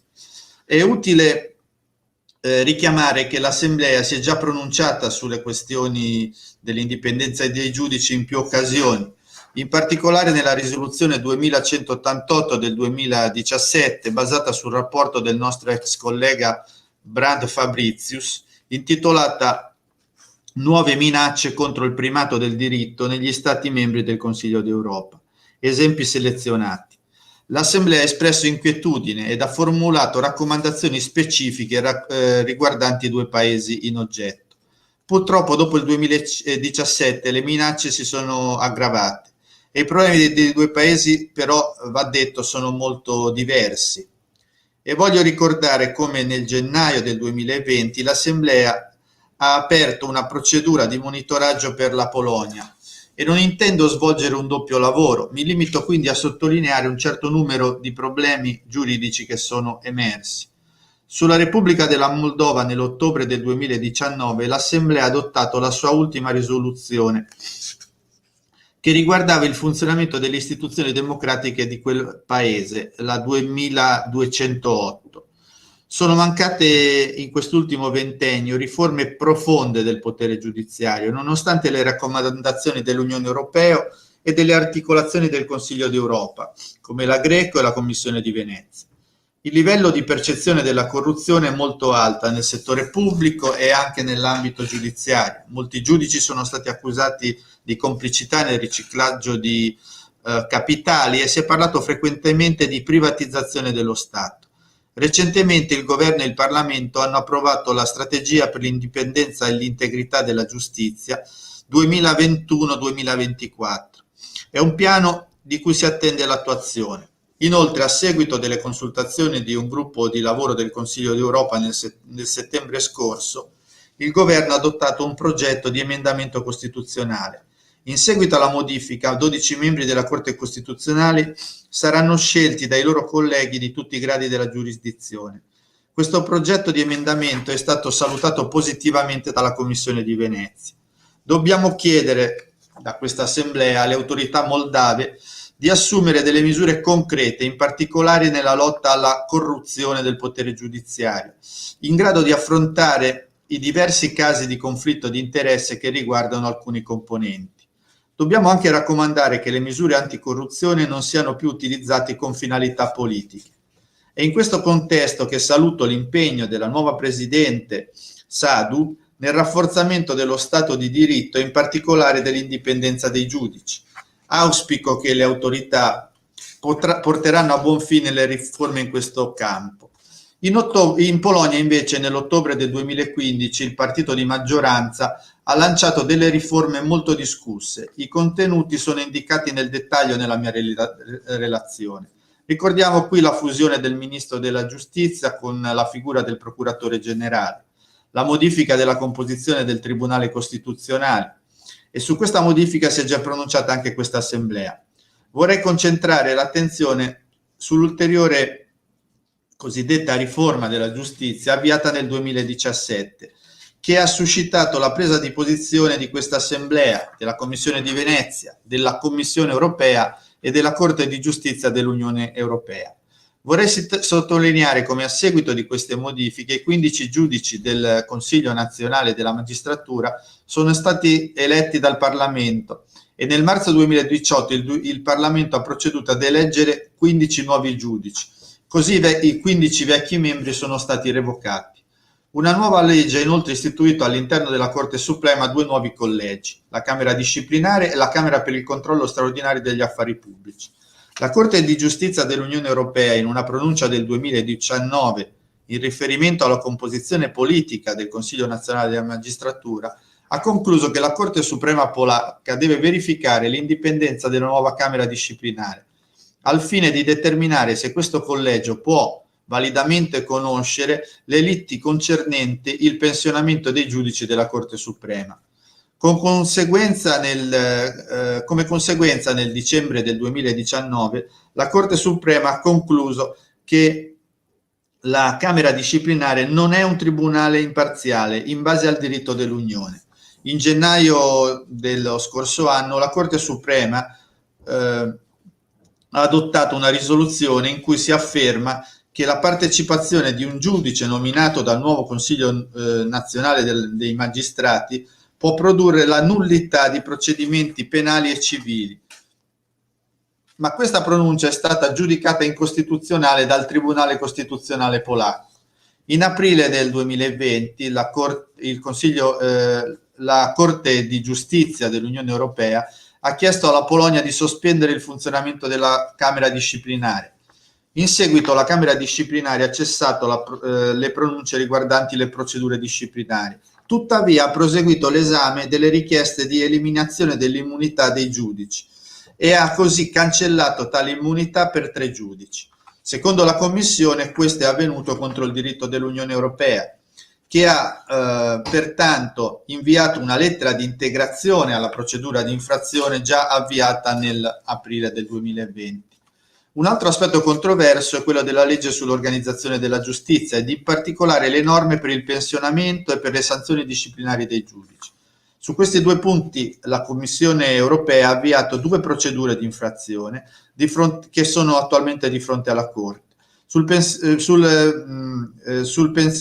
pensionamento la Corte si è pronunciata poi il 5 novembre 2019 nel senso della centralità della contrarietà al diritto dell'Unione. La seconda procedura è ancora in corso.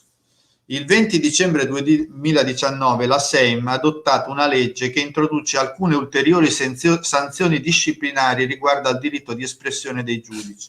La legge è entrata in vigore nel febbraio 2020. La Commissione di Venezia ha fortemente criticato questa legge, anch'essa oggetto di una procedura di infrazione della Commissione europea. Molti ricorsi riguardanti tutti questi cambiamenti sono pendenti di fronte alla Corte europea dei diritti dell'uomo. 8 gruppi di ricorsi sono già stati comunicati al governo. La pronuncia della Corte, della nostra Corte, le pronunce saranno decisive per valutare l'impatto di questi cambiamenti alla luce della Convenzione, in particolare riguardo all'accesso alla giustizia e allo svolgimento del giusto processo secondo i principi indicati dalla Carta.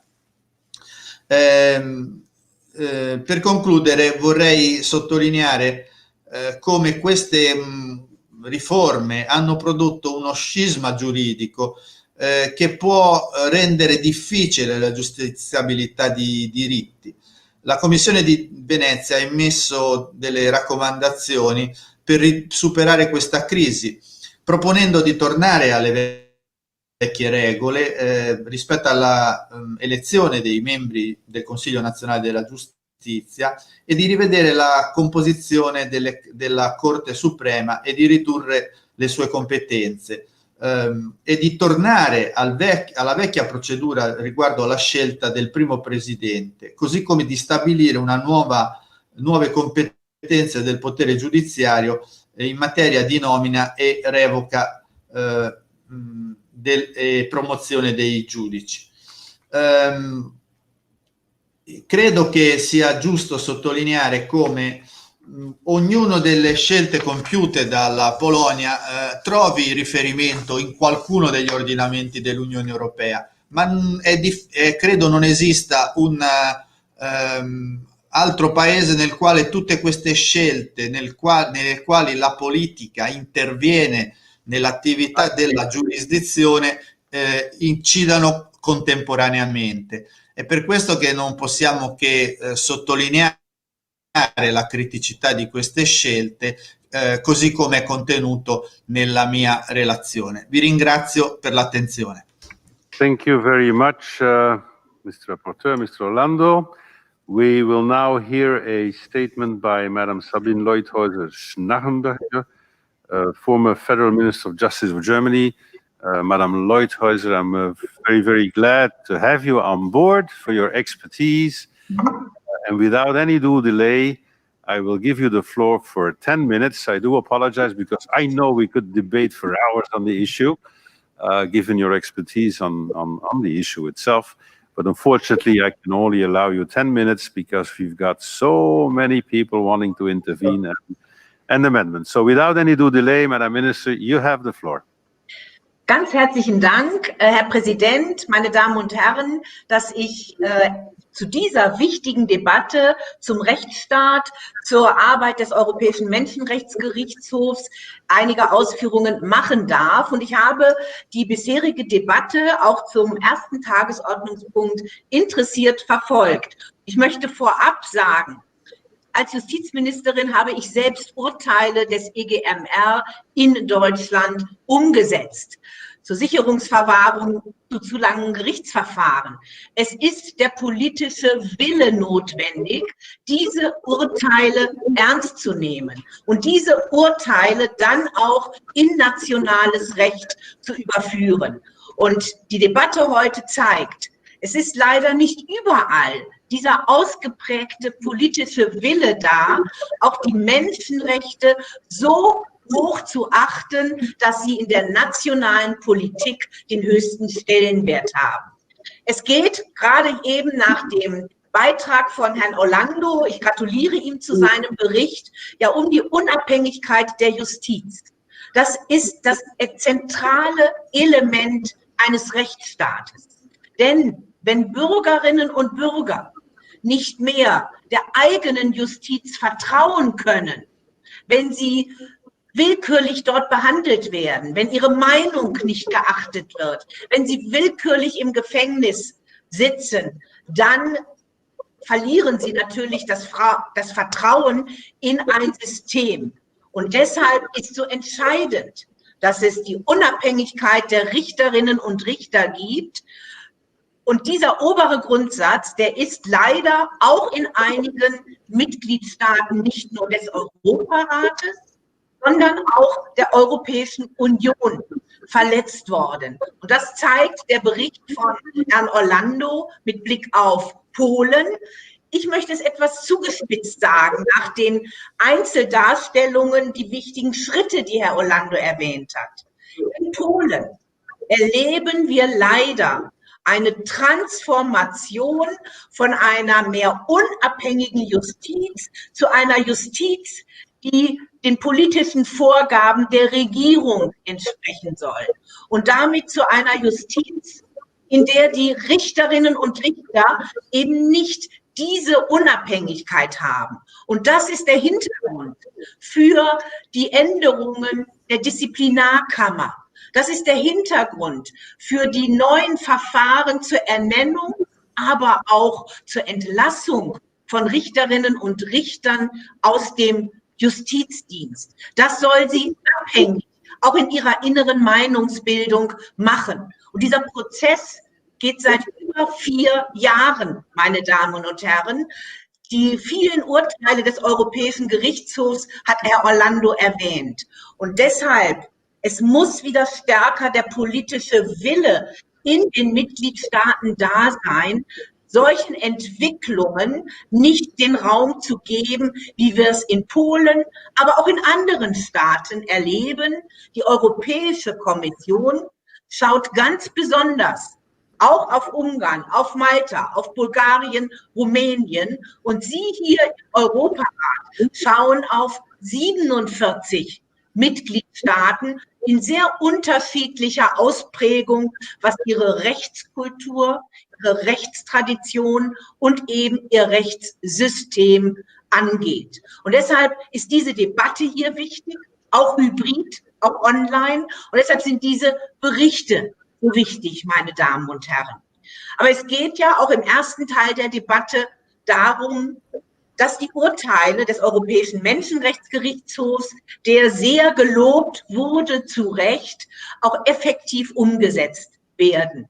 Und da hat die Debatte auch gezeigt, dass es neben unterschiedlichen nationalen Situationen doch eine Entwicklung gibt, die bei allem Rückgang der Zahlen noch immer besorgniserregend ist. Lassen Sie mich das so unmissverständlich sagen.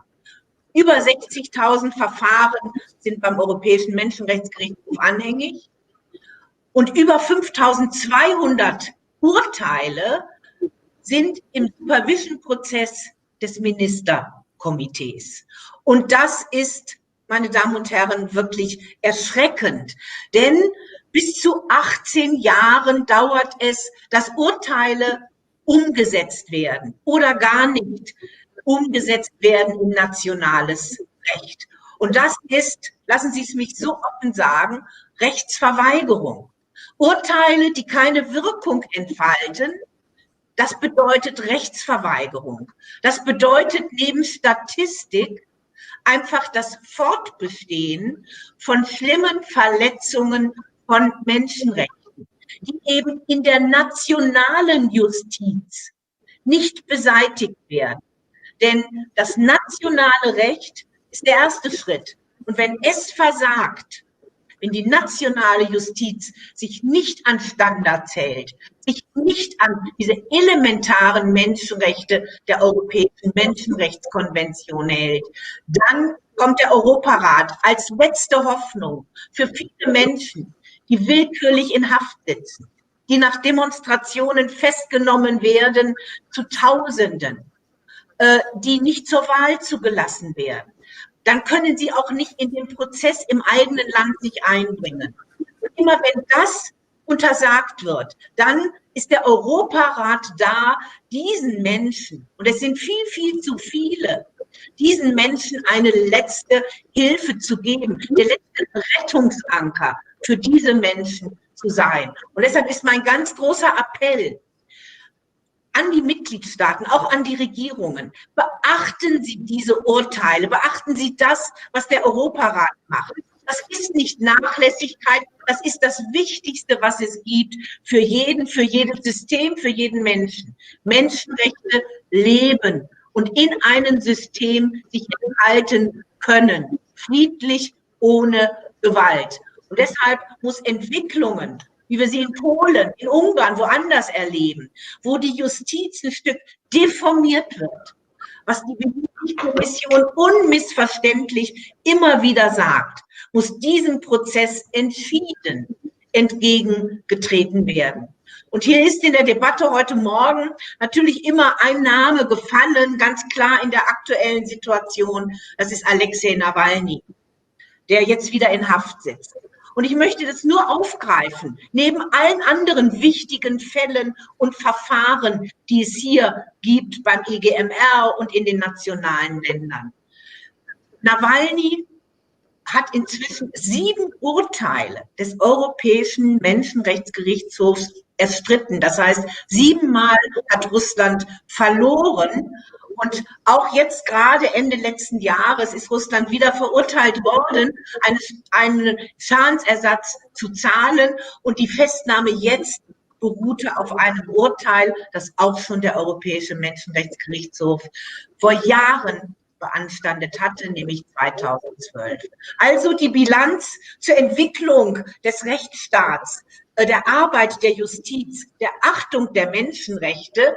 Die Entwicklung ist leider nicht nur gut, sie hat ganz viele Schattenseiten. Immer noch werden zu viele Menschen Opfer nationaler Machtpolitik und können deshalb ihre Rechte nicht leben. Und deshalb ist auch dieser Europarat wirklich ein Wächteramt, eine Schutzmacht für die Menschenrechte der Einzelnen. Und deshalb der Einsatz für Verfassungsänderungen in Mitgliedstaaten, um die Unabhängigkeit der Justiz zu stärken, die Unabhängigkeit auch von Generalstaatsanwaltschaften zu stärken. Und damit habe ich mich auch schon mal in Berichten des Europarates befasst.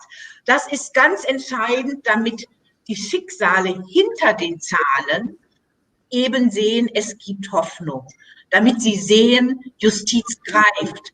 Die Richterinnen und Richter orientieren sich auch an der Europäischen Menschenrechtskonvention und deshalb ist es so wichtig, was Sie hier beschließen. Nutzen Sie aber auch die scharfen Instrumente. Artikel 46 der EMRK bietet davon genug Möglichkeiten. Und auch jetzt der Bericht, der bietet Möglichkeiten von Herrn Orlando, der so klar ist, so eindeutige Forderungen enthält, dass mit Beschlussfassung, mit überwältigender Annahme daran eine politische, eine Regierung politisch nicht vorbeigehen kann. Und genau das soll erzeugt werden. Die Hoffnungen der jungen Menschen, das erlebe ich immer wieder, die liegen auf dem Europarat, bei Ihnen allen, dass Sie genau das versuchen durchzusetzen, mehr Freiheitsrechte, Rechtsstaatlichkeit und die Menschenrechte. Ich bedanke mich ganz herzlich für diese Möglichkeit, einige Worte zu sagen. Danke. Thank you very much, Madam Leuthäuser, for your expertise and for the information that you have given to our assembly. We really welcome that. We always are very happy to have experienced people enlighten us before we start a debate, for people who wish to do so, colleagues who wish to do so, to take elements that you have brought to the debate on board or not. Because as you know, specifically and more than anywhere in the assembly, speech is as free as it can be. Thank you very much again, and we really hope to see you one of these physically in Strasbourg. And so, once it's possible, why don't you drop by, as they say. Thank you very much again, and hope to see you soon. We will now go to the speakers list. As you know, the speakers list starts with 5 delegates from the political groups, after which we will continue. I call upon the colleagues who were indicated to me as being speakers on behalf of the political groups to request for the floor. I am looking at my list. Mr. Mularczyk, but I don't see him on my small screen. Paul, is he here? Mularczyk? Okay, well, Mr. Mularczyk, you have the floor. Pardon. Vous pouvez demander à Monsieur Nick. Dear colleagues, first, I would like to underline that Poland is not the only country whose political powers have decided to reform the system of justice or system of justice administration. We know about such projects in Spain or in France and other countries. Both of them face opposition, but this does not mean that they are inadmissible. In a democratic, pluralistic society, it is normal that reforms meet some resistance, mostly from these whose interests are affected. This is something we should always remember. The report is not based on concrete arguments, but mostly on general and conditional opinions, rather than facts. The report uses ambiguous terms such as general concern, which are hard to understand and analyze. Mr. Andrea Orlando prepared his statement without visiting Poland and without taking to the institutions he described in this report, notably the Polish NCJ members or the first president of Supreme Court or other institutions. In the report, it was mentioned that in Poland, courts remain the last resort for numerous prosecuted civil rights activists and disobedient judges. But the report fails to precisely identify who these prosecuted activists and judges are. No judges have been punished for their resistance to the judicial reform.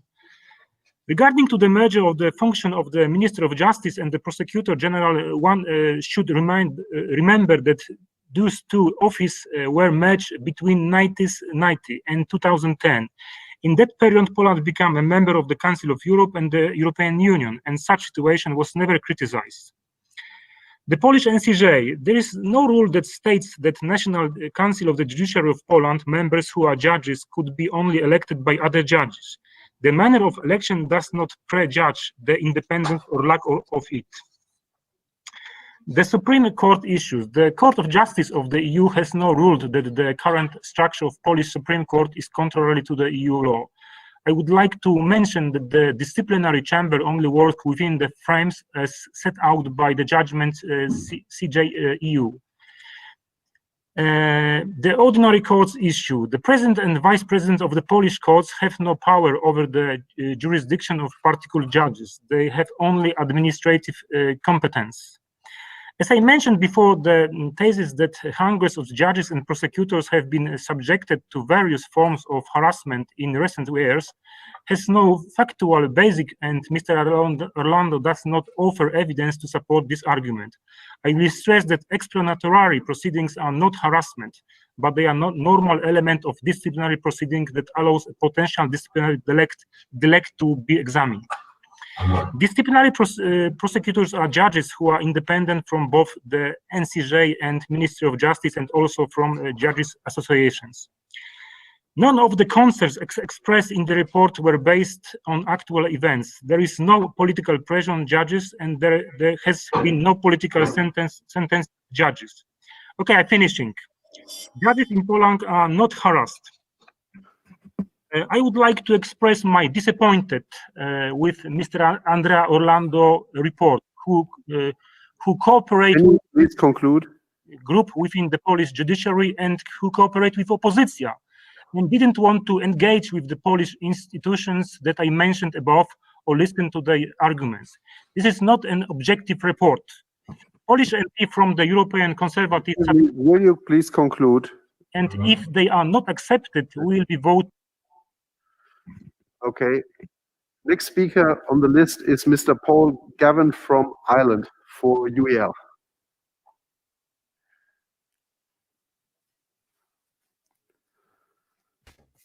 Thank you, Chair. On behalf of the United European Left, I want to welcome this report. Access to justice before independent and impartial courts is essential to the rule of law in any country and is one of the core values of the Council of Europe. I believe there is a fundamental difference between the two states named in this report. In Moldova, there have been efforts to support moves towards a more independent judiciary. This is acknowledged in this report, which nevertheless underlines the need for further progress, especially with regard to the full implementation of the new strategy for reform of the judiciary and the Greco recommendations. There are gaps between reform plans and reform implementation which need to be closed out. In Poland, however, there is an altogether different direction of travel. Since 2015, under the rule of the so-called Law and Justice Party, Poland has been sliding rapidly towards authoritarian rule. We've witnessed the power grab of the judiciary by this right-wing government, which regrettably seems all too happy to disregard the need for judicial independence. The Polish government has been forcing Supreme Court judges to retire and appointing new obedient ones. There is international concern with regard to the passing of the so-called repressive law or gag law of the 20th of December 2019. And I welcome in this resolution the clear call on the Polish government to refrain from applying the provisions of this law. As the resolution notes, many judges have been subjected to various forms of harassment in recent months. Disciplinary or pre-disciplinary meetings have been brought against judges who have spoken in public about the independence of the judiciary or been outspoken against the ongoing reforms. It's also important to note the recognition in this resolution that the powers of the Minister for Justice with regard to the appointment and dismissal of court presidents, disciplinary proceedings against judges, and the internal organization of the courts remain excessive. We believe it is vitally important to see these steps to remove judicial independence in the wider context of a government bent on removing space for civil society, and the same government's attacks on LGBT communities, on women's rights, the disgraceful decision to withdraw from the Istanbul Convention, and its crude anti-immigrant stance. In conclusion, Poland is on a very dangerous path right now, and it is the duty of all of those who value democracy, human rights, to support this very clear call to halt the erosion of judicial independence. I want to commend the rapporteur. I want to commend the comments of Ms. Sabine Luthersa-Schnarrenberger as well, and I agree with her about this point that we are witnessing a transformation of judges who are now expected to carry out the political wishes of their government. That's why it's so important that we all speak out on this debate today. Thank you. Thank you. Next speaker is Mrs. De Boer of the Netherlands for the Socialist Group. Thank you. And I also want to welcome the words that Mrs. Sabine Leuthuysen spoke so passionately. And of course, on behalf of the group of the Socialists, Democrats and Greens, I most welcome the report of Mr. Orlando. The independence of judges is a crucial element of the rule of law, which is one of the core values of the Council of Europe. Democracy and human rights cannot function without it. The Venice Commission uses access to justice before an independent and impartial court as one of its main indicators for assessing the respect of the rule of law in a given country. The report of Mr. Orlando is called Judges in Poland and in the Republic of Moldova must remain independent. After reading the report, the question rises whether this title is right. It suggests that the judges in both countries still are independent, while the report contains many examples of corruption, harassment and political prosecution of judges who hand down judgments that the authorities do not like, proximity of courts to political authorities, and laws that limit the freedoms and human rights of judges and make them vulnerable. For sure, there are judges in Poland and Moldova taking their duty seriously, trying to act as an independent and impartial judge in very difficult situations. They deserve our respect and our support. This is not the first report or resolution on the worrying situation in both countries. There are previous resolutions by our Assembly, reports by our Monitoring Committee, opinions of the Venice Commission, and decisions of the Court of Justice of the EU. And also, we acknowledge the differences between the two countries, with Moldova trying to improve the situation, while Poland is deliberately making it worse, not only for judges, but also for the human rights of women, minorities, and a lot of people in the country. We think it is important that our Assembly keeps on defending the rule of law and hold our member states accountable. And the group of SOC and Greens fully support the report and the resolution, so that judges in Poland and Moldova will be independent again. Thank you. Thank you. Next speaker on the list is Mrs. Gaziuk-Piowicz for EPP, Poland. Ladies and gentlemen, the repressions against judges in Poland are worsening with every month. These are facts, concrete people with names and surnames. One of the repressed judges, Igor Tuleya, might end up in prison for rendering a judgment which simply didn't please the ruling party. Judge Beata Morawiec might face similar sanctions. She became a political target after suing the Minister of Justice in a civil proceeding. Overall, approximately 1,000 Polish judges faced disciplinary proceedings or were threatened with such measures in connection with their actions to defend the independent judiciary. One of the reasons was even a mere fact of submitting prejudicial questions to European Court of Justice, for example, by Judge Ewa Maciejewska. According to the so-called GAG Act, from 1 year ago, a judge can face disciplinary proceeding for questioning the legality of appointments of other judges, which were decided by the National Council of Judiciary, itself appointed in a violation of the Polish constitution. The governing party has been undermining systematically the reputation of the judge profession. A foundation controlled by the government organized a few years ago dedicated billboard campaign, a dedicated billboard campaign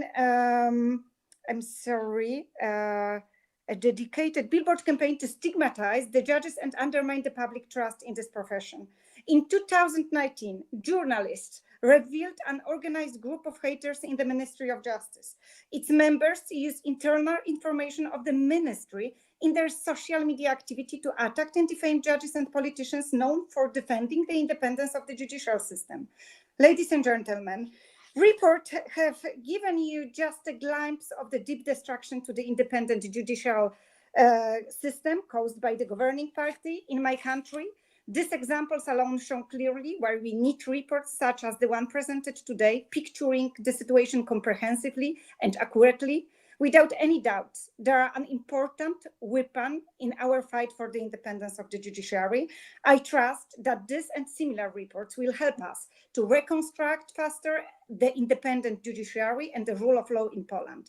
Yet there is also something else, which is extremely important, that fills me with pride and hope for a better future.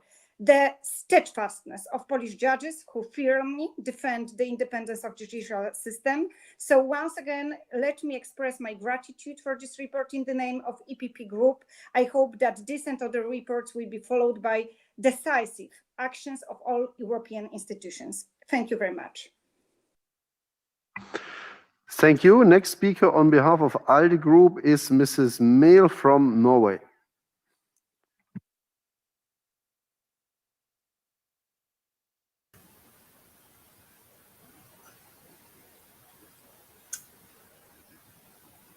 Thank you, Chair.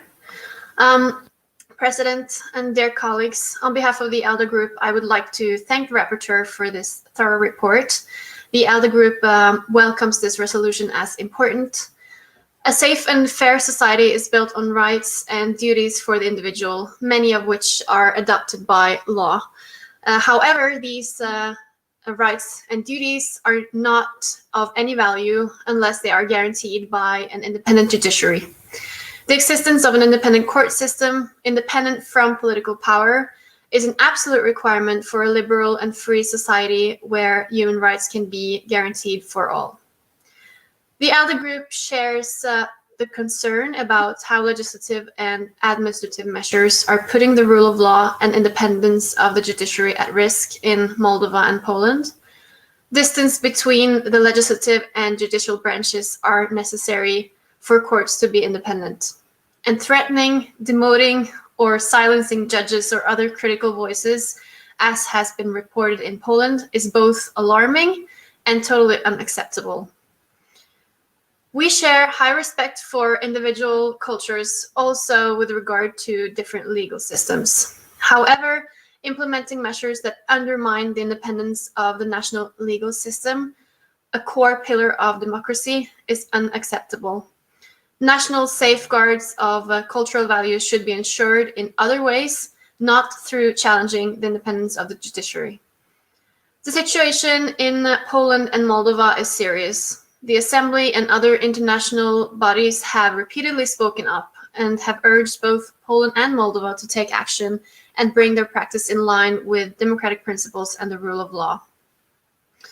President, in between speeches on the international stage, we must not forget who this serious situation is actually affecting. The lack of independence of the judiciary is, of course, a problem for our principles and a threat to the European values that we all share and take pride in. But most of all, it affects the people that the judiciary fails to protect if the courts cannot be trusted to be independent and impartial.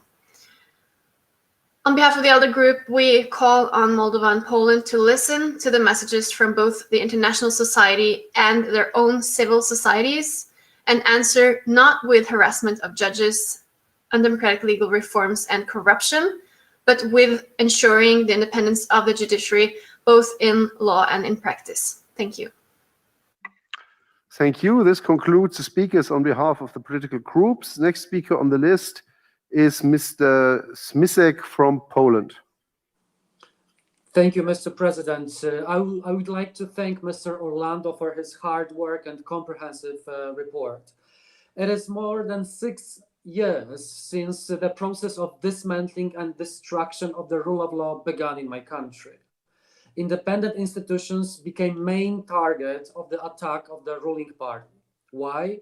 It is obvious for everyone that in every democratic country, any unlawful action will be met with the proper response of courts acting in line with the standards set up by the Constitution as well as by international organizations such as Council of Europe or European Union. Step by step, almost all independent institutions such as Constitutional Tribunal, National Council for Judiciary, or Supreme Court were becoming a political trophy for the ruling party. Those who became a main target were Polish judges. Their autonomy and independent status started to be regarded as a primary obstacle in the fast march for full power. What the ruling party did, it employed defamatory campaigns against judges, describing them as thieves, corrupted, and politicized servants to the previous government. They called them even communist. Even the former regime collapsed 3 decades ago. Millions of Polish zlotys were spent on such campaigns from public budget. What else? The lawful term of the National Judicial Council was terminated and all the members have been changed. The Constitutional Tribunal has been packed with political nominees, which resulted in having judges who are unlawfully elected to the tribunal and are occupying the seats which belong to someone else. Within the Supreme Court, disciplinary chamber has been created. Why? To discipline those who are not acting in line with the expectations of the government. The judges of the disciplinary chamber has been elected by the new National Judicial Council, designed by the governing party, all against Constitution. We have more and more disciplinary proceedings launched against those who are brave enough to ask preliminary questions to the Luxembourg Court or to the Supreme Court with regard to the rule of law in Poland. We witness more and more laws being adopted to silence them, to break their autonomy and independence. The report and the draft resolution, which are subject to our discussion here in Strasbourg, show in a very clear and concise way the fight against fundamental value of the Council of Europe, which is independence of the courts. With no free judges, there is no guarantee for all rights and freedoms which should be freely exercised by all individuals. With no free judges, there is no respect for the standards enshrined by the European Convention for Human Rights. Dear colleagues, Parliamentary Assembly of the Council of Europe is the right place to talk about this worrying situation in my country. This is why I urge the Assembly to support the resolution and the report. Thank you very much. Thank you. Next speaker on the list is Mr. Vosch from Moldova.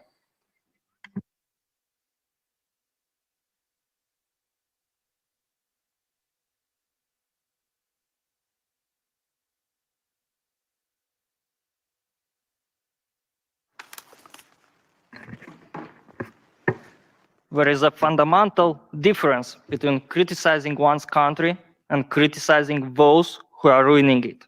In 2015, a handful of young people in Moldova took to the streets to protest against the fact that $1 billion went missing from the banking system. I was one of them. Unassumingly, this snowballed into a mass protest movement led by Andrei Nastase and to the establishment of our party, Platforma Da, or Dignity and Truth platform, to fight corruption to its very core and to restore the rule of law. This report paints a clear picture of the destitute state in which Moldova has found itself in. following so-called attempts to reform the judiciary. It speaks of a Russian laundromat via the judiciary, the invalidation of Andrei Nastasi's mandate through the judiciary, the persecution of Judge Dominika Manole, which demonstrates just how rotten the system is. In addition, I would like to note other members, activists, and outspoken civil society leaders who suffered at the hands of politicized justice system at the behest of corrupt politicians. George Petik, Ion Karaman, Sergiu Chabotar, Ion Matasevich, Radu Chabotar, Alexei Alexeyev, Olga Chapki, Anna Ursaki, Alexandru Macedon, Eduard Rudenko, Aurel Psica, Vrej Martirosyan, and many, many more. In 2019, with Plahotniuc on the run, it seemed like the change of this was finally coming. Alas, the system resisted. There still isn't a parliamentary majority who would truly want a fundamental change of the rule of law. We need to implement a reliable evaluation of judges and prosecutors, along with an international monitoring mission. It is our hope that the new parliament can deliver on this perhaps as soon as this year.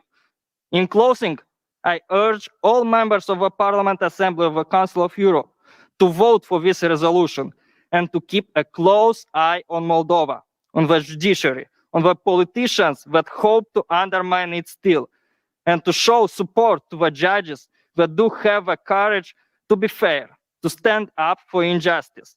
In order for us to restore the rule of law, we need wholehearted support and their expertise in evaluating judges and prosecutors. When all Moldovan politicians stop using the judiciary, trying to infiltrate their entourage, only then can justice be truly served. Thank you.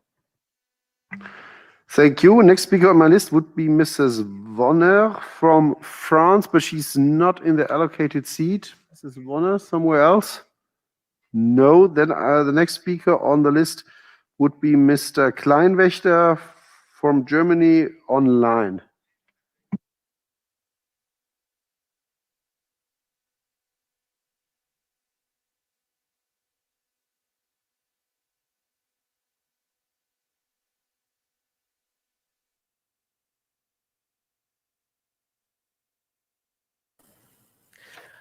Honorable Chairman, distinguished colleagues and delegates, it's clear the Polish government has gone too far with its reforms, but this report goes too far as well. The draft resolution is unacceptable in this form because it contains false claims and also a biased interpretation of the situation.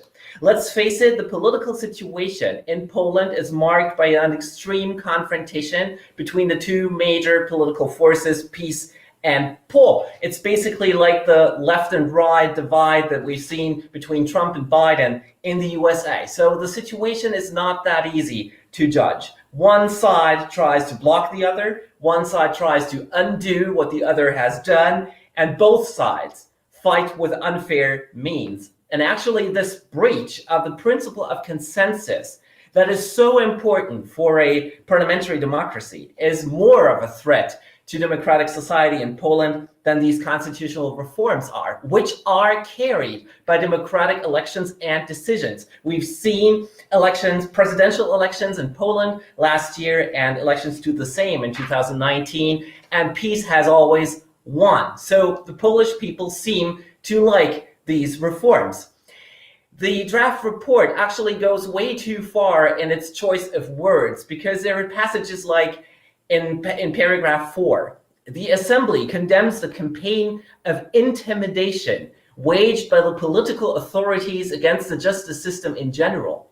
It talks about illegal chaos. And basically, because the Polish people have actually confirmed this kind of policy in their democratic elections, it actually accuses the Polish people that has confirmed the government of waging war against their justice system. And I think this is simply not true, and it's not adequate either, especially because there's no clear evidence for these intimidations. We have claims by Igor Tuleya, Wojciech Wojciechowski, Dominik Czeskiewicz, and Waldemar Żurek, but they have all been active in delegitimizing the government.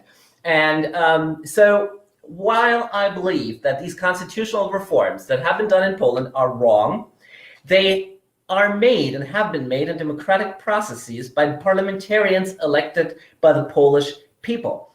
We have to accept, if the democratic will of the Polish people is to get rid of possibly formerly communist judges, then that is the will that they have expressed in elections. This report, however, is unbalanced. We criticize that the National Council of the Judiciary is elected by parliament in Poland, whereas the fact that in Germany, not even the legislative power, but the executive power, namely the 16 ministers of justice of the Bundesländer and some parliamentarians elect the judges to the highest court, and that Stefan Haber, the former vice chairman of Merkel's CDU group in Bundestag, has just become president of the Bundesverfassungsgericht. Therefore, the highest court goes without notice. I believe that is not balanced. We need to be fair. We need to examine the rule of law, but we need to respect the result of democratic processes. Thank you. Thank you. Next speaker on the list is Mr. Rampi from Italy.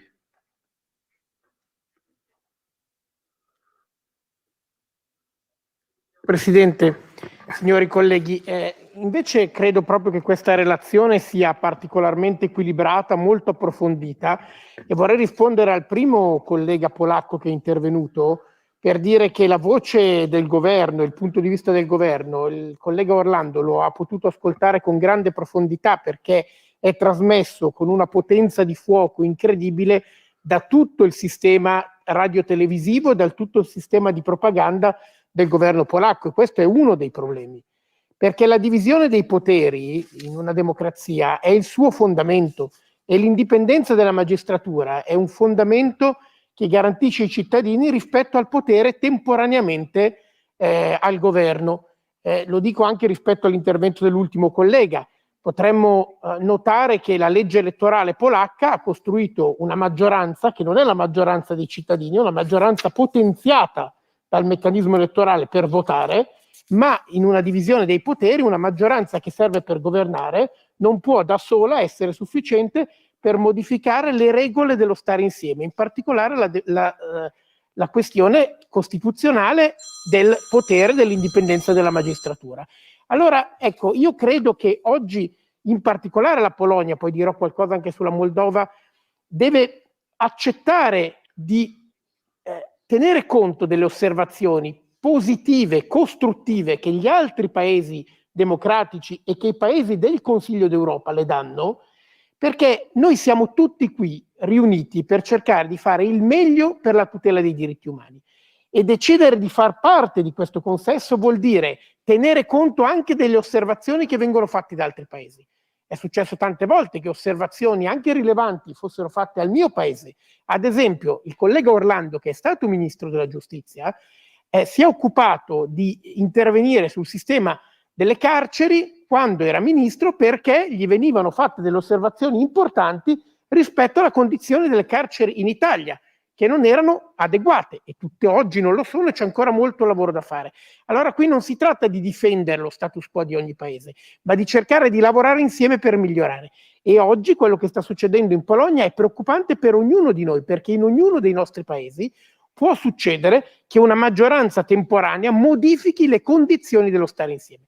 La stessa cosa vale in parte per la Moldova, ma come è stato detto, almeno il meccanismo democratico ha iniziato ad intervenire, a correggere. E su questo è l'ultima cosa che dico, Presidente: il ruolo della società civile è importantissimo. Io sono stato personalmente a trovare il giudice Dariusz Mazur, che è il presidente dell'Associazione dei Giudici. Ci sono andato a spese mie, per mia iniziativa, sono andato a Cracovia ad incontrarlo per sentire la sua voce, e questa pandemia ci ha privato in parte del contributo delle ONG e della società civile dentro questa assemblea parlamentare, perché le stiamo ascoltando purtroppo di meno. Grazie. Thank you. Next speaker on the list is Mr. Protasiewicz from Poland Online.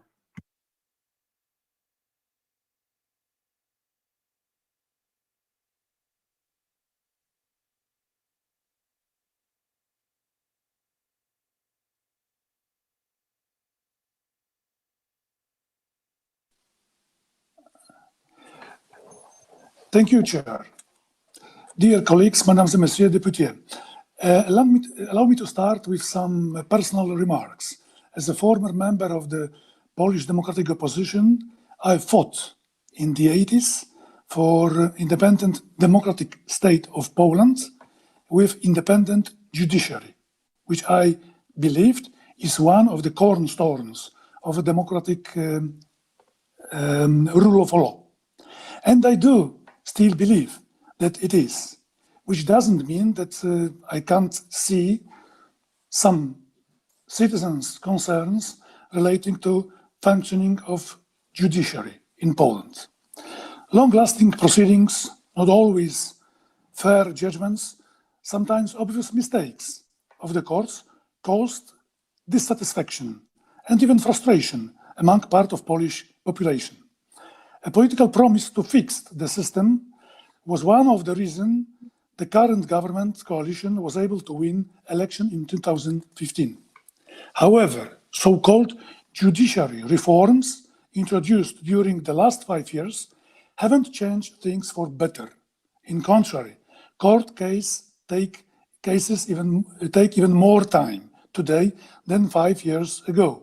And those citizens who used to be advocates for changes promised by the government are now deeply frustrated by its policy. Indeed, instead of improving effectiveness of judiciary, the Polish government focuses on disciplinary measures and strengthening control on judges and prosecutors. And the control became more and more of a political nature. Let me just mention 2 cases. First is a judge, Igor Tuleya, whose immunity was lifted by the disciplinary chamber of the Polish Supreme Court, despite the chamber had been earlier suspended by the European Court of Justice. Nowadays, the judge is called by the prosecutor to be interrogated in case that is clearly connected to his judicial duties. Another case concerns Judge Paweł Juszczyszyn, whose immunity was also lifted by the same suspended chamber, only because he raised a question on the legitimacy of the newly created National Council of Judiciary in Poland. And being precise, the question was absolutely in compliance with one of the Council of Europe Committee of Ministers' recommendation, which clearly stated that not less than half the members of such councils should be chosen by other judges. That used to be a part of the Polish law, but is not a case in Polish practice anymore. To conclude, Mr. Orlando's report is balanced and objective, and deserves to be adopted by this Assembly. Thank you. Thank you. Next speaker on the list is Monsieur Frides from Switzerland in the plenary. Monsieur le Président, Mesdames, Messieurs, chers collègues, profondément démocrate, convaincu de l'importance essentielle de respecter toute une série de principes qui sont également les fondements des valeurs du Conseil de l'Europe, je vais vous énumérer ce en quoi je crois, comme normalement nous toutes et tous ici présents, même si parfois je me pose quelques questions.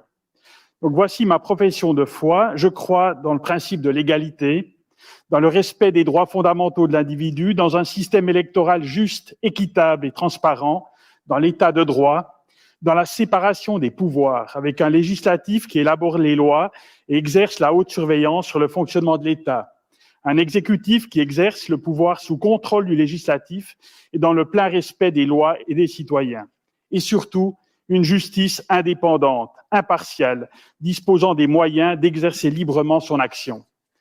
Que veut dire donc une justice indépendante? Ce principe exige un respect de principes clairs, transparents et démocratiques dans l'élection des juges. La justice applique avec proportionnalité les lois décidées par le peuple et le Parlement. Le pouvoir n'exerce aucune pression sur les juges. Toute corruption est sévèrement punie. L'expression de cette indépendance se retrouve dans le respect de la population à l'égard de la justice, justice qui doit être la même pour toutes et tous. Mais à quoi assiste-t-on dans certains États membres de notre Assemblée? Il existe des contrôles de l'activité des juges par le pouvoir, quand ce ne sont pas des pressions inacceptables. Le pouvoir exerce le pouvoir procède à des nominations de convenance de juges aux ordres. Des juges pas assez dociles sont écartés. Certains peuples expriment leur défiance à l'égard de la justice de leur pays. Chers collègues, tout cela est très grave. Un des principes fondateurs de l'État de droit, la séparation des pouvoirs, est foulé aux pieds dans certains pays. Nous ne pouvons accepter une justice aux ordres. Je sais aussi que la plus grande démocratie du monde, les USA, n'a pas forcément brillé sur le sujet ces derniers temps. En raison des manœuvres de Donald Trump et du système incroyable de nomination des juges au sein de la Cour suprême, l'autorité de justice suprême aux États-Unis, dont les arrêtés peuvent influencer profondément l'organisation et les lois de la société américaine. Une nomination à vie est clairement politique, Donald Trump ayant, par exemple, imposé au terme de son mandat une juge particulièrement conservatrice. Mais la démocratie américaine est heureusement assez forte, avec notamment le contre-pouvoir des médias, pour résister aux dérives. Chers collègues, on ne peut véritablement transiger sur la séparation des pouvoirs, ainsi que sur l'ensemble des droits fondamentaux. Mais la justice doit absolument rester indépendante.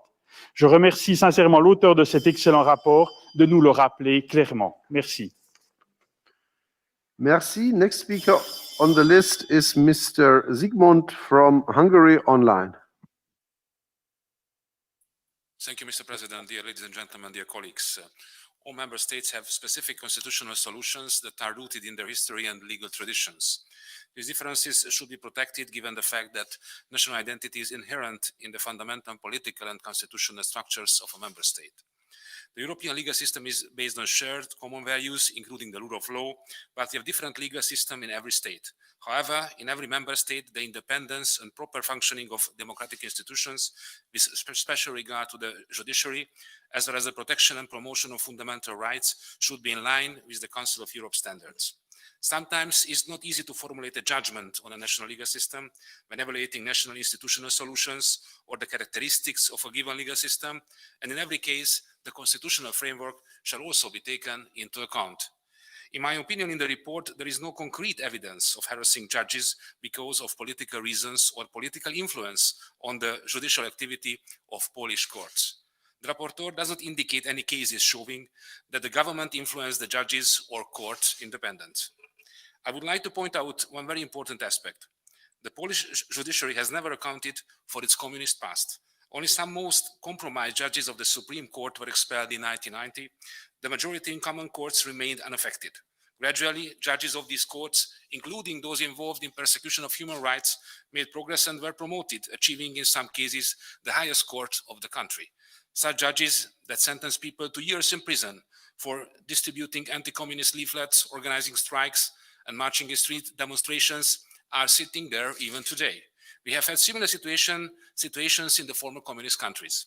Ladies and gentlemen, modern democracy is based on the principle of checks and balances between the legislative, the executive, and the judiciary.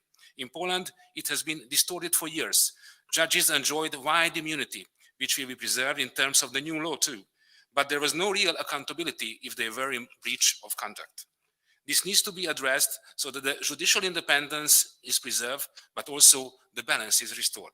As a conclusion, I consider that the critics on Poland's judiciary system are more of political nature rather than based on legal grounds. It is unacceptable, the report. Therefore, I suggest to examine the facts and the Polish constitutional system more accurately, and I consider very important that mutual respect and constructive dialogue shall define the relationship of member states at the organs of Council of Europe. Thank you for your attention. Thank you. I must now interrupt the list of speakers. The speeches of members on the speakers list who have been physically or remotely present during the debate but have not been able to speak may be given to the table office for publication in the official report.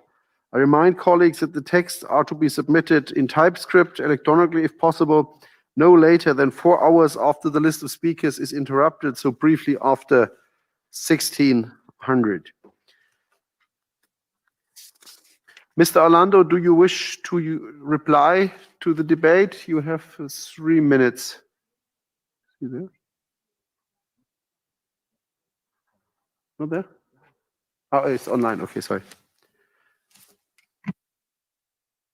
Chair, Certo, vorrei rispondere soprattutto su una questione che trovo particolarmente sgradevole posta nel dibattito.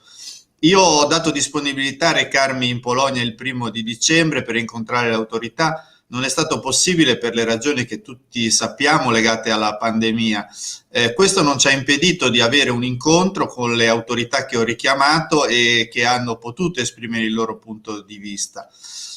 Si dice che non ci sono prove, ma io non ho fatto un processo, ho richiamato atti di organi terzi e procedure che sono aperte. Se qualcuno di questi dati e questi riferimenti è contestato, lo si può fare tranquillamente, ma non sono mie opinioni. Si dice ma il procuratore generale era già sommato al ministro della giustizia negli anni scorsi, ma il problema è la somma delle norme che complessivamente portano a un controllo politico sull'attività della giurisdizione. Il tema del check and balance, del rapporto tra le diverse istituzioni è un tema fondamentale. Non si può sezionare una singola parte senza vedere come quella parte interagisce con l'insieme del sistema. Noi non sappiamo che cosa dirà sulla Polonia la Corte che si pronuncerà prossimamente. Sappiamo cosa ha detto sull'Islanda e sappiamo che si è recentemente pronunciata in una sentenza nella quale ha ricordato come il controllo dell'esecutivo nelle procedure di nomina e la mancata distinzione sia un elemento che mette in discussione il rispetto di diritti fondamentali. Io sono stato, come la collega tedesca, ministro del mio paese per 4 anni e mi sorprende sempre quando si ravvisano queste violazioni come non si tenga in considerazione non soltanto che il contrasto tra le norme nazionali e quelle della Carta europea e dell'Unione europea producano in qualche modo il segnale di una mancanza di rispetto di diritti, ma come questo conflitto produca anche un'incertezza nell'applicazione del diritto, che inevitabilmente finisce anche per avere degli effetti negativi sulla prevedibilità delle decisioni, sulla certezza dei procedimenti e quindi anche se non ci si vuole appellare a un principio di giustizia, sarebbe sufficiente appellarsi a un principio di funzionalità del diritto per paesi che aderiscono a entità sovranazionali e si rimettono a queste decisioni. Insomma, chi viola le norme scegliendo strade come quelle scelte dalla Polonia espone i propri cittadini e gli investitori a un grado di incertezza e di conflittualità con le norme sovranazionali che rischia di compromettere appunto la certezza del diritto, anche dal punto di vista della funzionalità. Ecco perché io credo che una riflessione sarebbe utile ed ecco perché io respingo alcune considerazioni che sono in discussione. Can you please conclude? Grazie. Thank you. Does the chairperson of the committee wish to speak? Mr. Sidovic, you also have 3 minutes.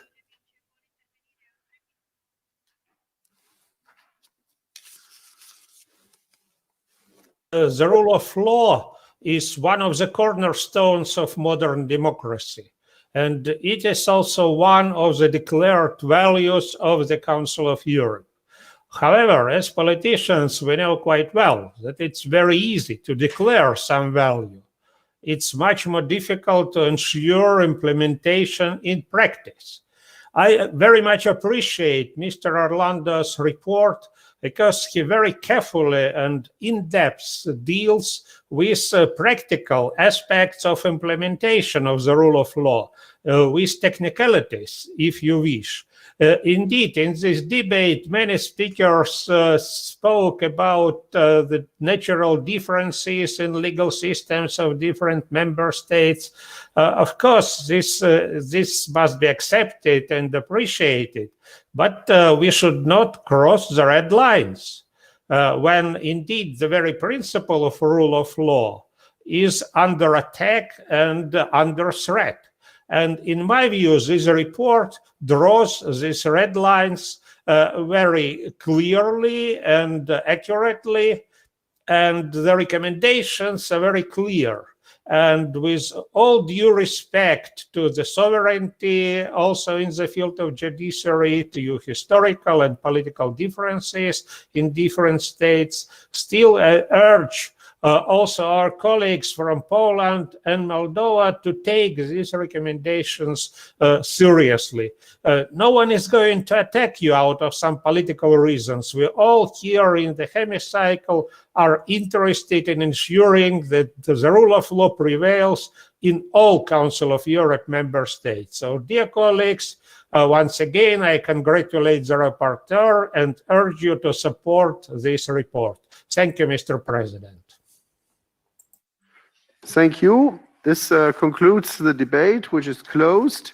We come now to the consideration of amendments. The Committee on Legal Affairs and Human Rights has presented a draft resolution in document 15204, to which 21 amendments have been tabled.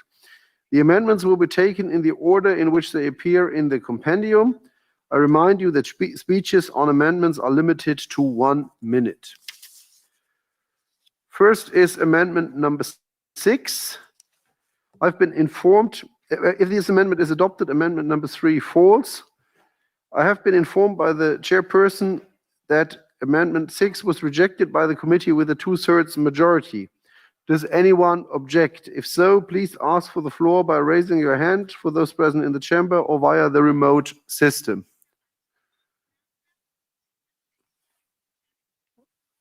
I see no objection in the plenary.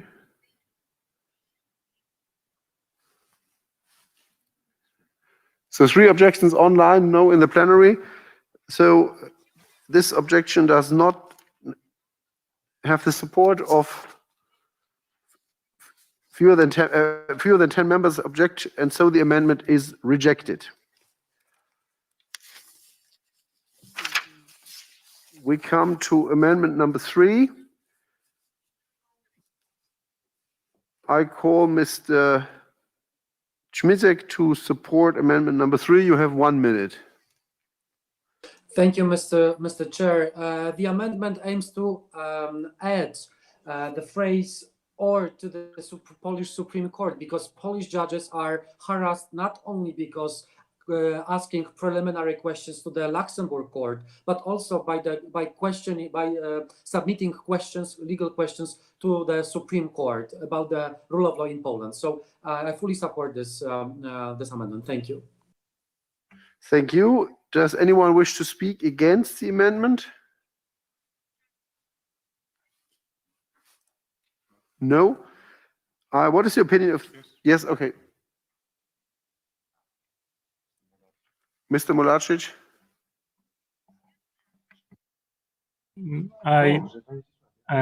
This amendment should be rejected because whole this paragraph should be deleted.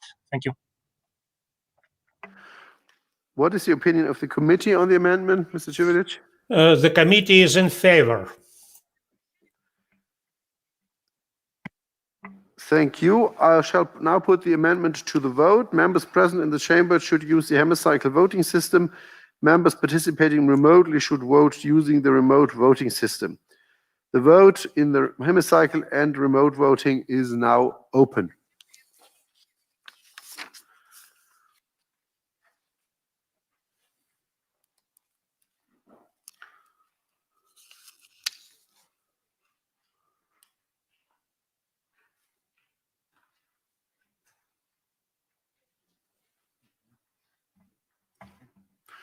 The vote is closed. I call for the results to be displayed.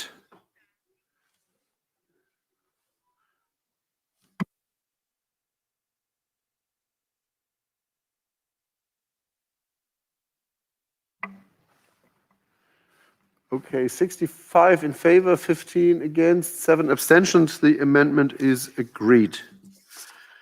I call amendment number 1. And I call again Mr. Smisek to support amendment number 1. You have 1 minute. Thank you, Mr. Chair. The amendment number 1 is just precising the period of time of the start of the process of dismantling the principle of the independence of judges in Poland. Thank you very much. Thank you. Does anyone wish to speak against the amendment? No. What is the opinion of the committee? The committee is in favor. Thank you. I shall now put the amendment to the vote. Again, members in the chamber, please use the hemicycle system. Members remotely should use the remote voting system. The vote is open.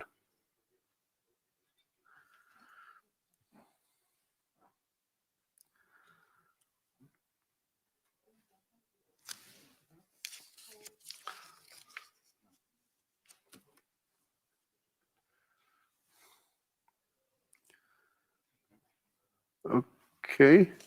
The result to be displayed.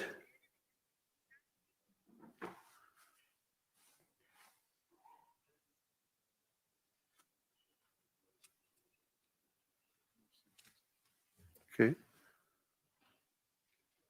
So the vote is closed. Yeah.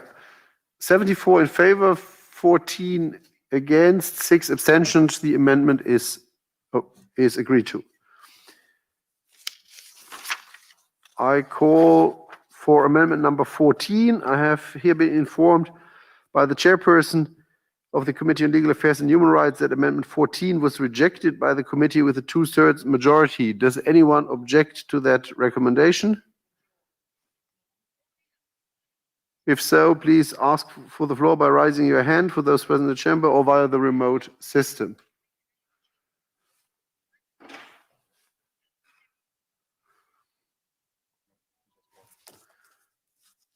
Five? 4. So fewer than 10 members object, and so the amendment is rejected. I call for amendment number 7. Again, this has been rejected by the committee with a 2/3 majority. Does anyone object to this recommendation?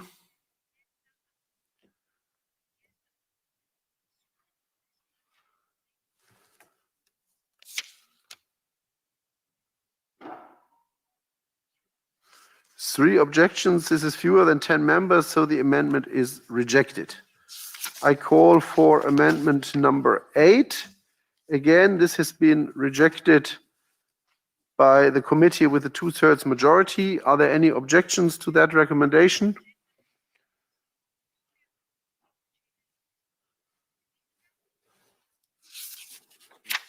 Again, 3, so this is fewer than 10 members object, and so the amendment is rejected. I call amendment number 9. Again, this amendment has been rejected by the committee with a 2/3 majority. Does anyone object to this recommendation?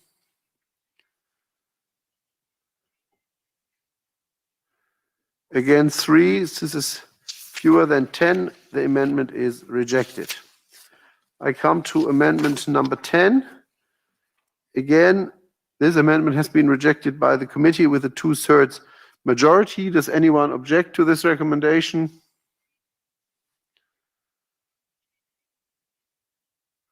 Again, 3. There's fewer than 10 members object, so the amendment is rejected. I call amendment number 2. I have been informed again that amendment number 2 was rejected by the committee with a 2/3 majority. Does anyone object to that recommendation?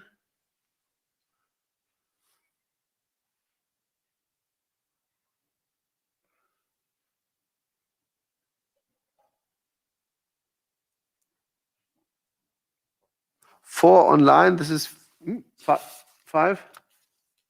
5 online, this is fewer than 10, so the amendment is rejected.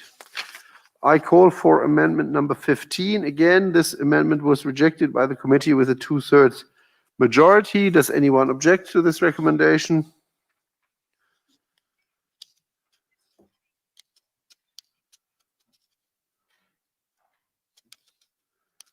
We've got 6 objections online. 7.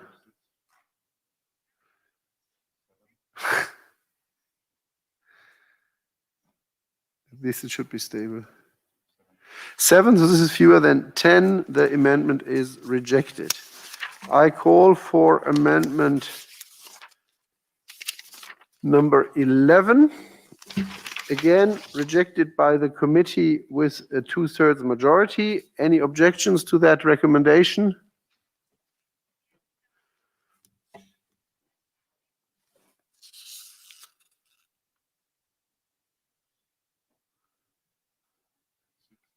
Six, 7, so this is fewer than 10. The amendment is rejected. I call amendment number 4. I call Mr. Smisek to support amendment number 4. You have 1 minute. Thank you, Mr. President. The amendment just gives more precise, provides for more precise terminology in terms of constitutional tribunal and architecture of courts in Poland. Thank you. Thank you. Does anyone wish to speak against the amendment? Mr. Mulaczyk, you have the floor.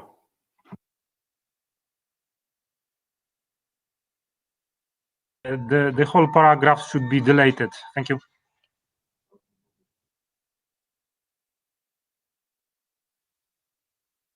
What is the opinion of the committee? The committee is in favor of Amendment 4. I shall now put the amendment to the vote.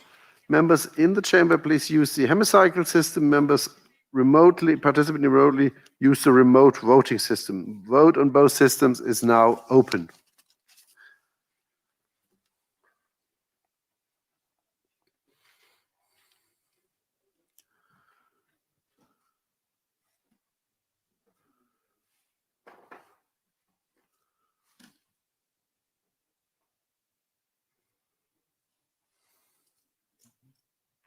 The vote is closed.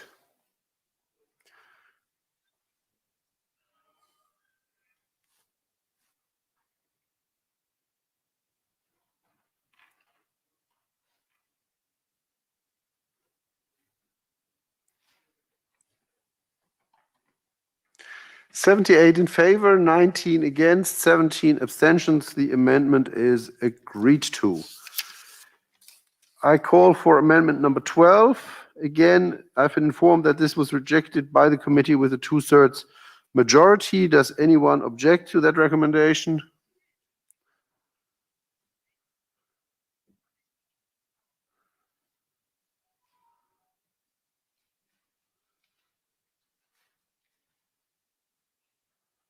Six. Still growing.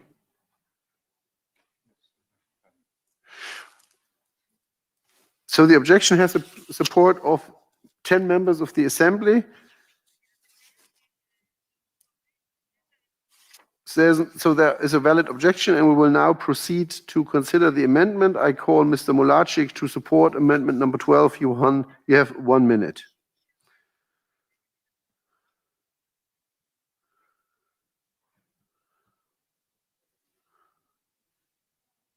Mr. Mulaczyk?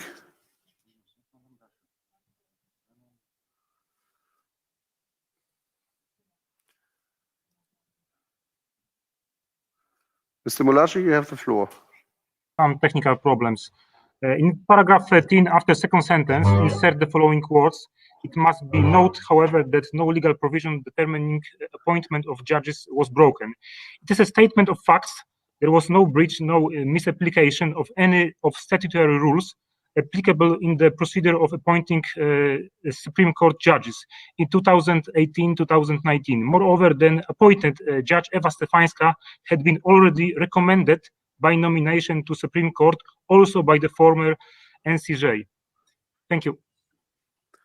Thank you. Does anyone wish to speak against the amendment? No? Yeah, Madame Gashenko, please. This sentence is false, and this amendment should be rejected because the constitutional provisions which guarantee that judges are appointed by the Independent National Council of Judiciary have been violated. Article 187 of Polish Constitution stipulates that only 4 members of the National Council of Judiciary could be elected by Sejm, but unfortunately in 2018, PiS elected 15 members of the Council against Polish Constitution, breaking also the terms of the office of the previous members. So at the moment, National Council of Judiciary is completely politicized. It cannot secure uphold, the independence of judges as it is stipulated in Polish Constitution. Thank you. What is the opinion of the committee? The committee was against with 2/3 majority. I shall now put the amendment to the vote. Members present in the chamber, please use the hemicycle voting system. Members online, please use the remote voting system. The vote on both systems is open.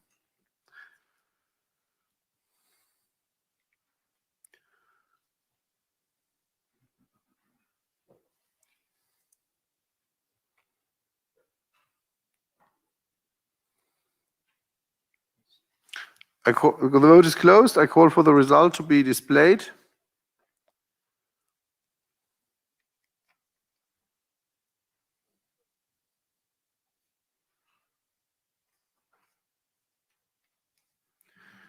(26 in favor, 78 against, 12 abstentions). The amendment is rejected.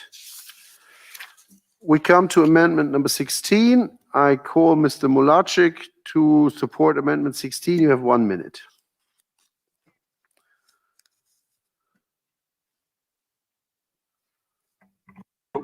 In paragraph 13, replace the words gag law with the words the law of 20 December 2019. Applying a stigmatization label gag law used in Poland for political struggle demonstrates bias and lack of impartiality. So this is like a whole report, Mr. Andrea Orlando. Thank you. Thank you. Does anyone wish to speak against the amendment? Please, yeah, go ahead. I'm against this amendment. I'm not surprised that PiS politicians are struck by this accurate term, but the facts are that this law put a gag on judges and does not allow them to talk about such fundamental issues as the unlawful appointment of politicized National Council of Justice, the questionable legal status of judges elected by the council, illegal status of the disciplinary chamber of the Supreme Court, and etc. I'm against. Thank you. What is the opinion of the committee on the amendment? The committee is in favor of amendment 16. Thank you. So I shall now put the amendment to the vote. Again, members here, please use the hemicycle voting system. Members online, please use the remote voting system. Vote on both systems is open.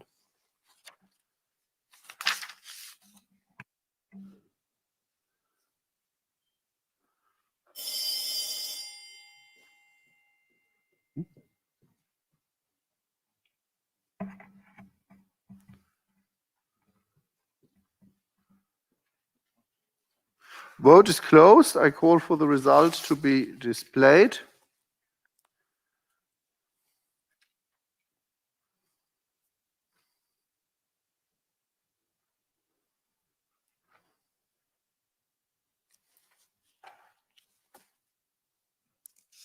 (73 in favor, 24 against, 12 abstentions). The amendment is agreed to. I call. Sorry, I get confused. The oral, what is about the orals? Okay. I have received an oral amendment from the chairperson of the Committee on Legal Affairs and Human Rights, Mr. Cilewicz, which reads as follows. In paragraph 11, remove the words, the so-called repressive law or gag law. The President may accept an oral amendment on the grounds of promoting clarity, accuracy, or conciliation if there is not opposition from 10 or more members to it being debated. In my opinion, the oral amendment meets the criteria of Rule 34(7)(a). Is there any opposition to the amendment being debated? If so, please ask for the floor by raising your hand for those present in the chamber or via the remote system.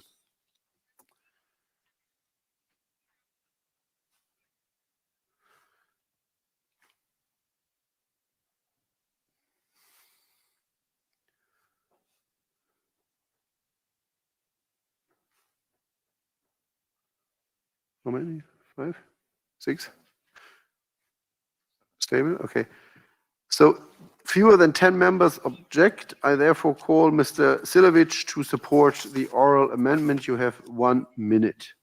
Thank you, President. Since the Assembly adopted amendment number 16, I would like to table the oral amendment just to bring the wording of paragraph 11 in conformity with the new wording of paragraph 13. Since we deleted the words gag law in paragraph 13, it would be consistent also to delete these words in paragraph 11, so that to use only official name of the law. So the amendment, as you mentioned already, is to delete in paragraph 11 the words in brackets, the so-called repressive law or gag law. Thank you, President. Thank you. I shall now put the oral amendment to the vote. Members present, please use the hemicycle voting system. Members remotely, please use the remote voting system. Vote on both systems is open.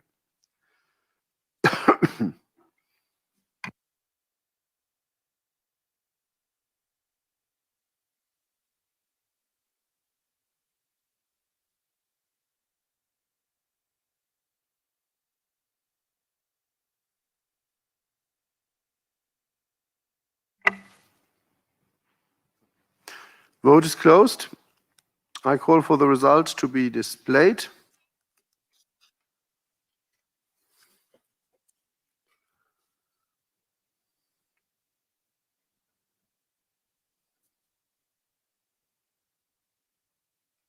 "65 in favor, 22 against, 14 abstentions. The oral amendment is agreed. I call for amendment number 13, on which I have been informed that the amendment was rejected by the committee with a 2/3 majority. Does anyone object to this recommendation?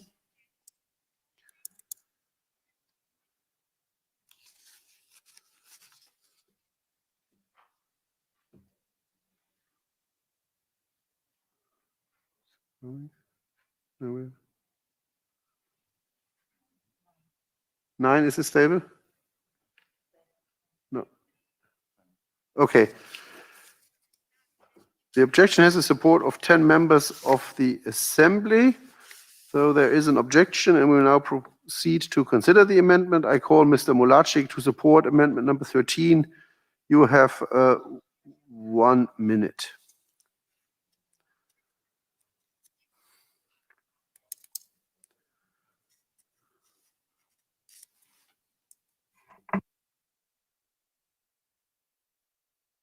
Supreme Court Act has introduced neither additional limitation to the judge's freedom of expression, nor new types of disciplinary offenses that had been previously unknown to Polish law. Thank you. Does anyone wish to speak against the amendment? Ms. Gashuk?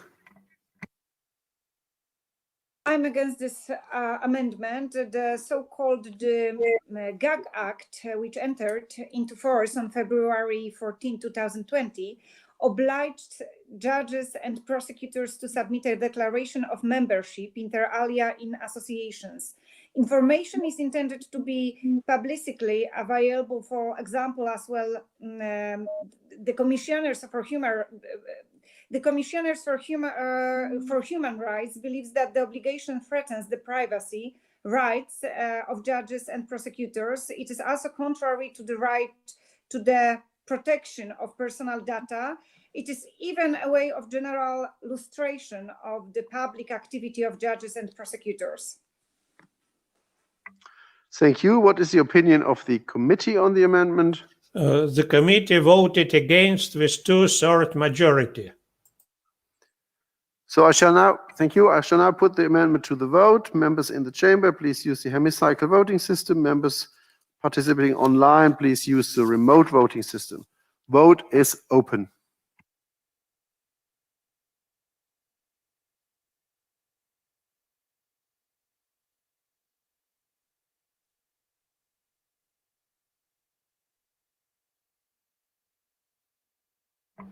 The vote is closed. I call for the result to be displayed.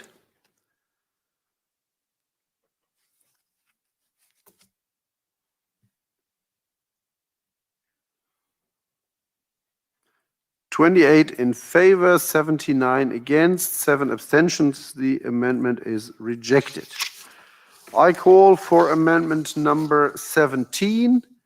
I've again been informed that amendment 17 was rejected by the committee with a 2/3 majority. Does anyone object to that recommendation?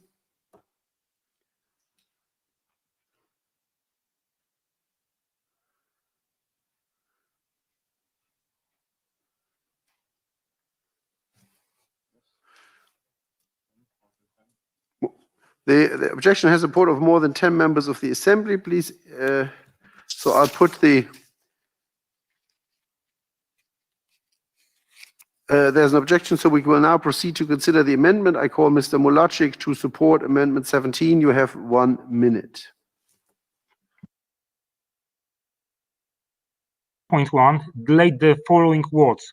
Refrain from applying the provisions of the law of 20 December 2019. The Polish authorities mustn't refrain from applying universally binding law that has not been formally held unconstitutional. Thank you. Does anyone wish to speak against the amendment? Mrs. Misek? Thank you, Mr. President. I'm fully against this amendment, since this is a clear attempt to hide the core of the resolution and the core of the report. The whole issue is about the law from December 2019. So we cannot delete this paragraph from the resolution. Thank you. Thank you. What is the opinion of the committee?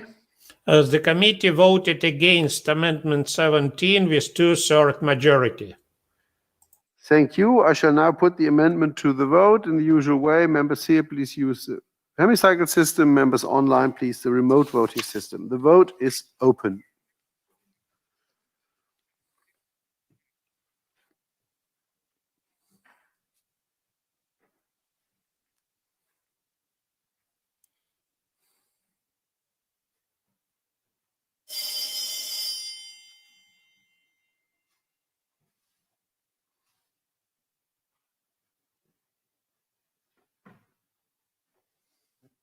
The vote is closed. I call for the results to be displayed.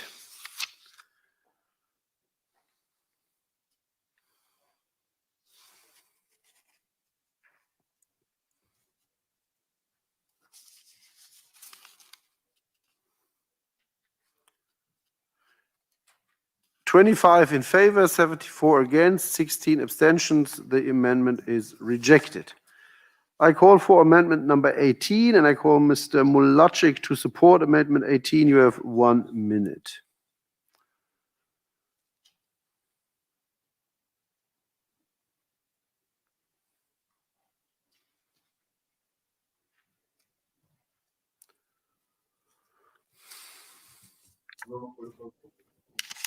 Thank you.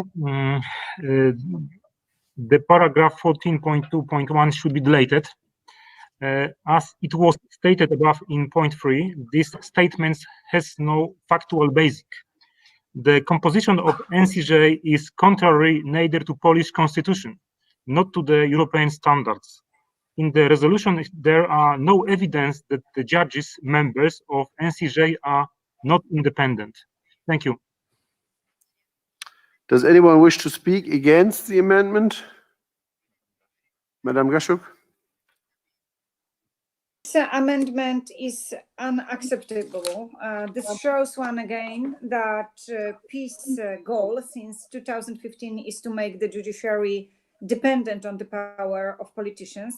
Please note that the amendment delays the call of the Polish authorities to ensure independence from politicians of the National Council of the Judiciary. We cannot cancel such call to Polish authorities. Thank you. What is the opinion of the committee? The committee was against Amendment 18. Thank you. I shall now put the amendment to the vote. Again, members here, please use the hemicycle system. Members online, please use the remote voting system. The vote is open.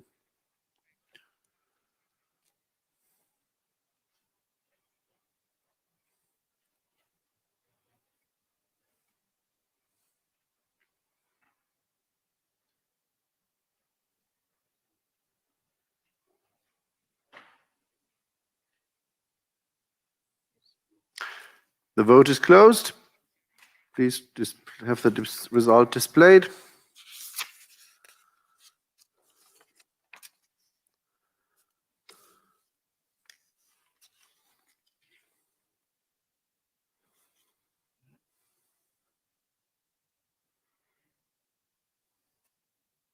"21 in favor, 75 against, 16 abstentions. The amendment is rejected. I call amendment number 19, which again was rejected by the committee with a 2/3 majority. Does anyone object to that recommendation?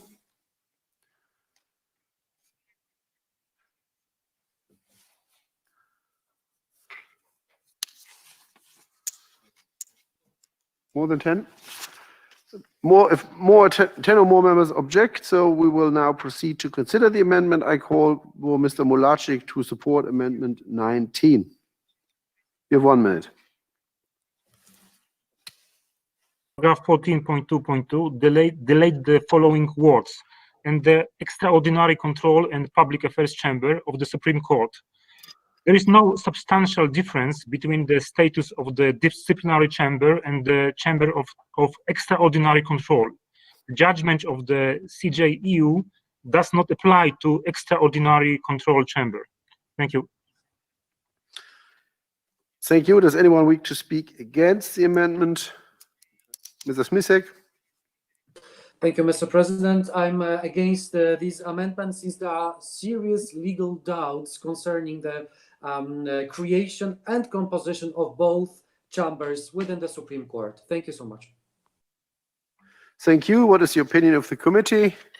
As the committee was against with 2/3 majority. Thank you. I shall now put the amendment to the vote. Again, please use the hemicycle vote system or the remote voting system, depending on where you are. The vote is open.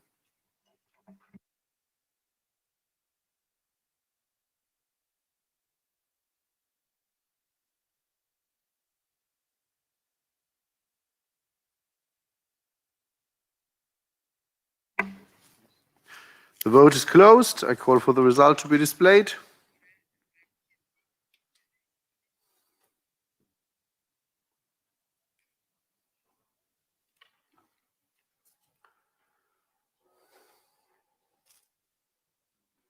"20 in favor, 77 against, 15 abstentions. The amendment is rejected. I call for amendment number 20, which was again rejected by the committee with a 2/3 majority. Does anyone object? Please ask for the floor by raising your hand or via the remote system.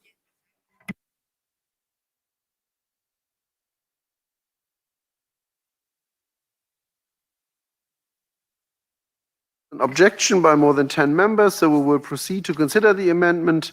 If this amendment is agreed to, amendment number 5 falls. I call Mr. Mulaschik to support amendment 20. You have 1 minute. 2.3 should be deleted. The resolution fails to address the fact that the indicated situation regarding elections of the President of the Supreme Court is probably to happen under the Act on Supreme Court of 2017, as it was under the previous regulations. Theoretically, the model where the President of the Republic was provided with the list of 2 candidates also could result in a situation where one of them accumulated very high number of votes and the other one received only 1 vote. It is difficult to establish the reason why the rapporteur is against the protection of minorities. There are no European standards which would promote deprivation minority groups from having influence on the selection procedure. Thank you. Does anyone wish to speak against the amendment? Madam Gashuk? I'm against this amendment. The election of the first president of the Supreme Court was made in violation of the applicable law. Firstly, not by the majority of judges of the Supreme Court. Secondly, without a resolution required by law, which is conferred by an exceptional list of 50 judges of the Supreme Court, which was addressed to President Andrzej Duda. Thank you. What is the opinion of the committee? The committee was against with 2/3 majority. I shall now put the amendment to the vote. Again, use your respective voting system. The vote is open.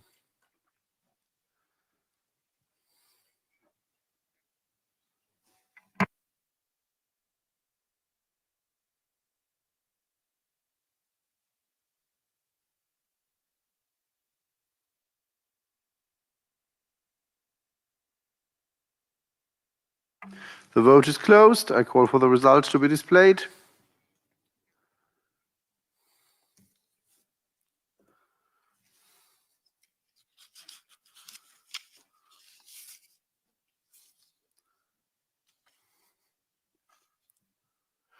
"21 in favor, 76 against, 16 abstentions. The amendment is rejected. I call for amendment number 5, on which I have been informed that this was rejected by the committee with a 2/3 majority. Does anyone object against this recommendation?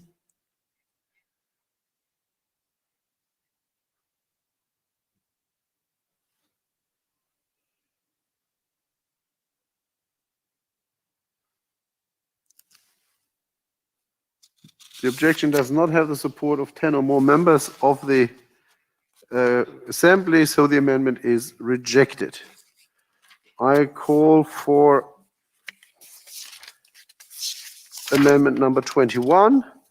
Again, I've been informed by the chairperson of the committee that this has been rejected by the committee with a 2/3 majority. Does anyone object to that recommendation?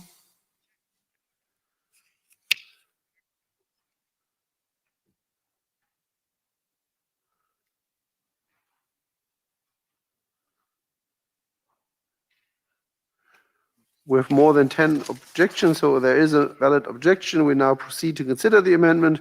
I call for Mr. Mulaschik to support amendment 21. 1 minute. 15.2.4 should be deleted. The assemblies of judges have the same power in respect of appointment, promotion, and dismissal of judges as they have before. It was and still is only an consultative power, and the opinions of the assemblies was never binding for NCJ. The only difference is that now the assemblies cannot obstruct the proceedings by abstaining from adopting the resolution. Thank you. Thank you. Does anyone want to speak against? Mr. Voloshin?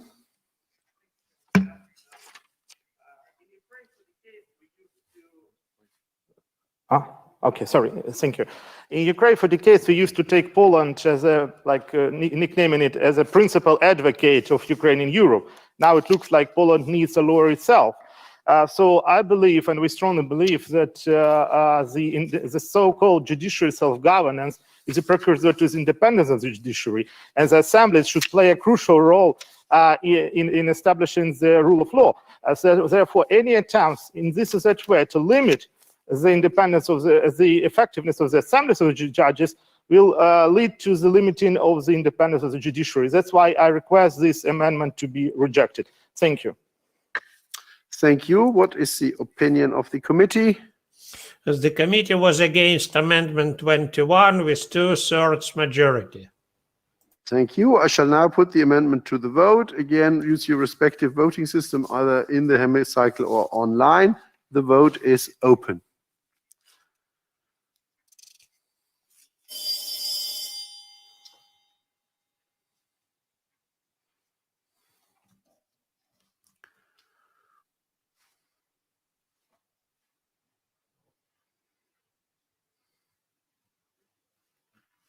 The vote is closed. I call for the result to be displayed.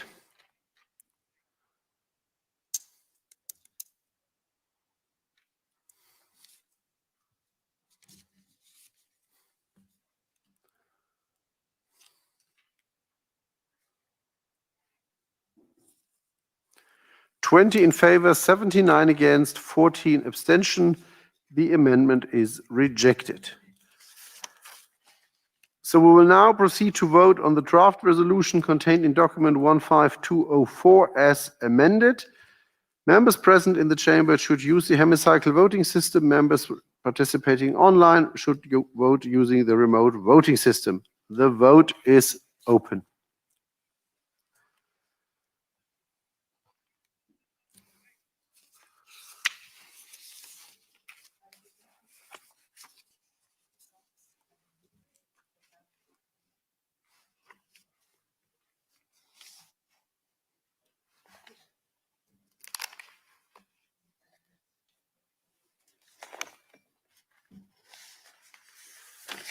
The vote is closed. Please have the result displayed.